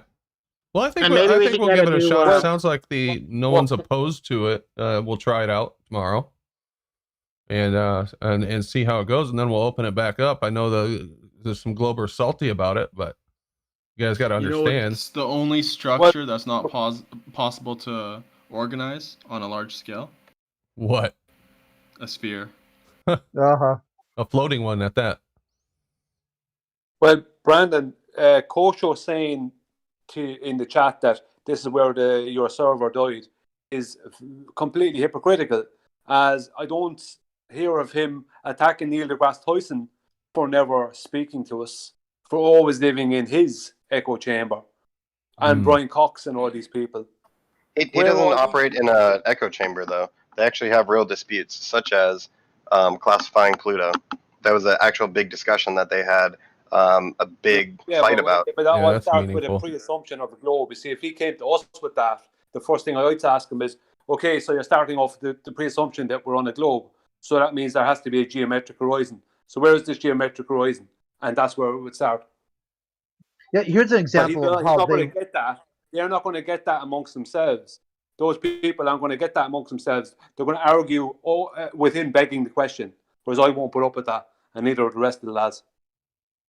Well, I guess it just depends on like what your sort of drive is in life. Like for example, I've worked with astrology for over 25 years. So if I want to discuss astrological correlations and alignments, I would want to discuss that. I guess you could call it an echo chamber, but I would want to discuss it with a lot of my colleagues and friends and people from my graduate school community and so on, because that's where deeper knowledge can be acquired, and that can happen. I wouldn't want to do that in an environment where you had a bunch of people that were just yelling and shouting that astrology is BS and it's pseudoscience. That wouldn't really help in any way. But there's nothing wrong with astrology. There's nothing wrong with astronomy and astrology. There's nothing wrong with it. And there's nothing wrong with being an astronomer looking at the sky.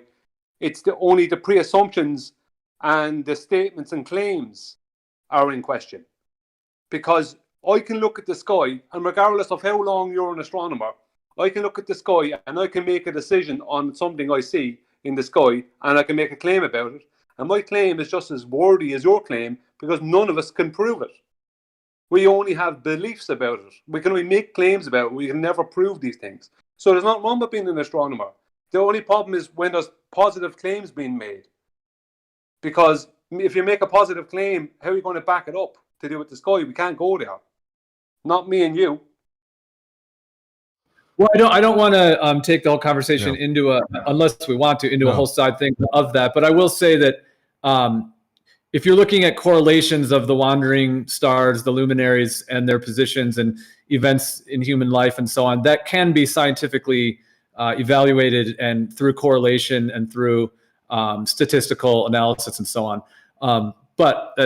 Technically, no. Technically, no. You can't do an experiment on something in the sky. You can't validate. You have the phenomenon, you can see it, you can study it, but that's as far as it goes. You can't prove whatever your belief about it is. That's the problem. We can compare some of the stories about what to expect when you get up there, even if we do try to explore it later. And I think that's where some of the philosophy and science can come in, even with some of this math and stuff. Like Kosha was saying, when you take an object twice as far away, it reduces in size by half. But what's the baseline? Different objects have different focal points at which they'll come into focus in your eye. So different objects are going to have a different baseline for what, twice as far is in the first place. Like with the clock tower in the foreground versus the mountain in the background, you could take that clock in the foreground away twice as much and it'll go down by half, but the mountain in the background, you take it away that same distance as your baseline for twice as far, and it's not going to, budge an inch or change size hardly at all. You'd have to take it away twice as far for the mountain's focal point as opposed to for the tower in the foreground. So, a lot of philosophy goes into this math that we really have to, evaluate. Lemon, you've got to stop saying diffraction, okay? Because that's got nothing to do with it. All right. Well, they managed to get us back in the same topic that I was trying to get away from somehow. But anyway, I'm going to close the show. It's 8:05. So join us tomorrow night. We will have the first hour or so just talking about flat Earth, have a discussion and some debates between the flat earthers. Then we'll open it back up to the ballers. So we'll try something different tomorrow. Thanks for joining. Thanks to everybody who supported the show with a super chat. James Richards, shout out, man.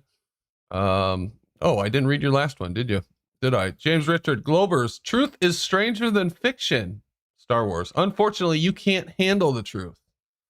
Thank you very much, James. Appreciate that. And FE probably. Thanks. I think it was Gordzilla. It's the one that's hidden. Thanks, Gordzilla. Thanks to the mods in chat for taking care of business tonight. Appreciate it. We'll see you all tomorrow night. Have a good evening and talk to you later. Bye.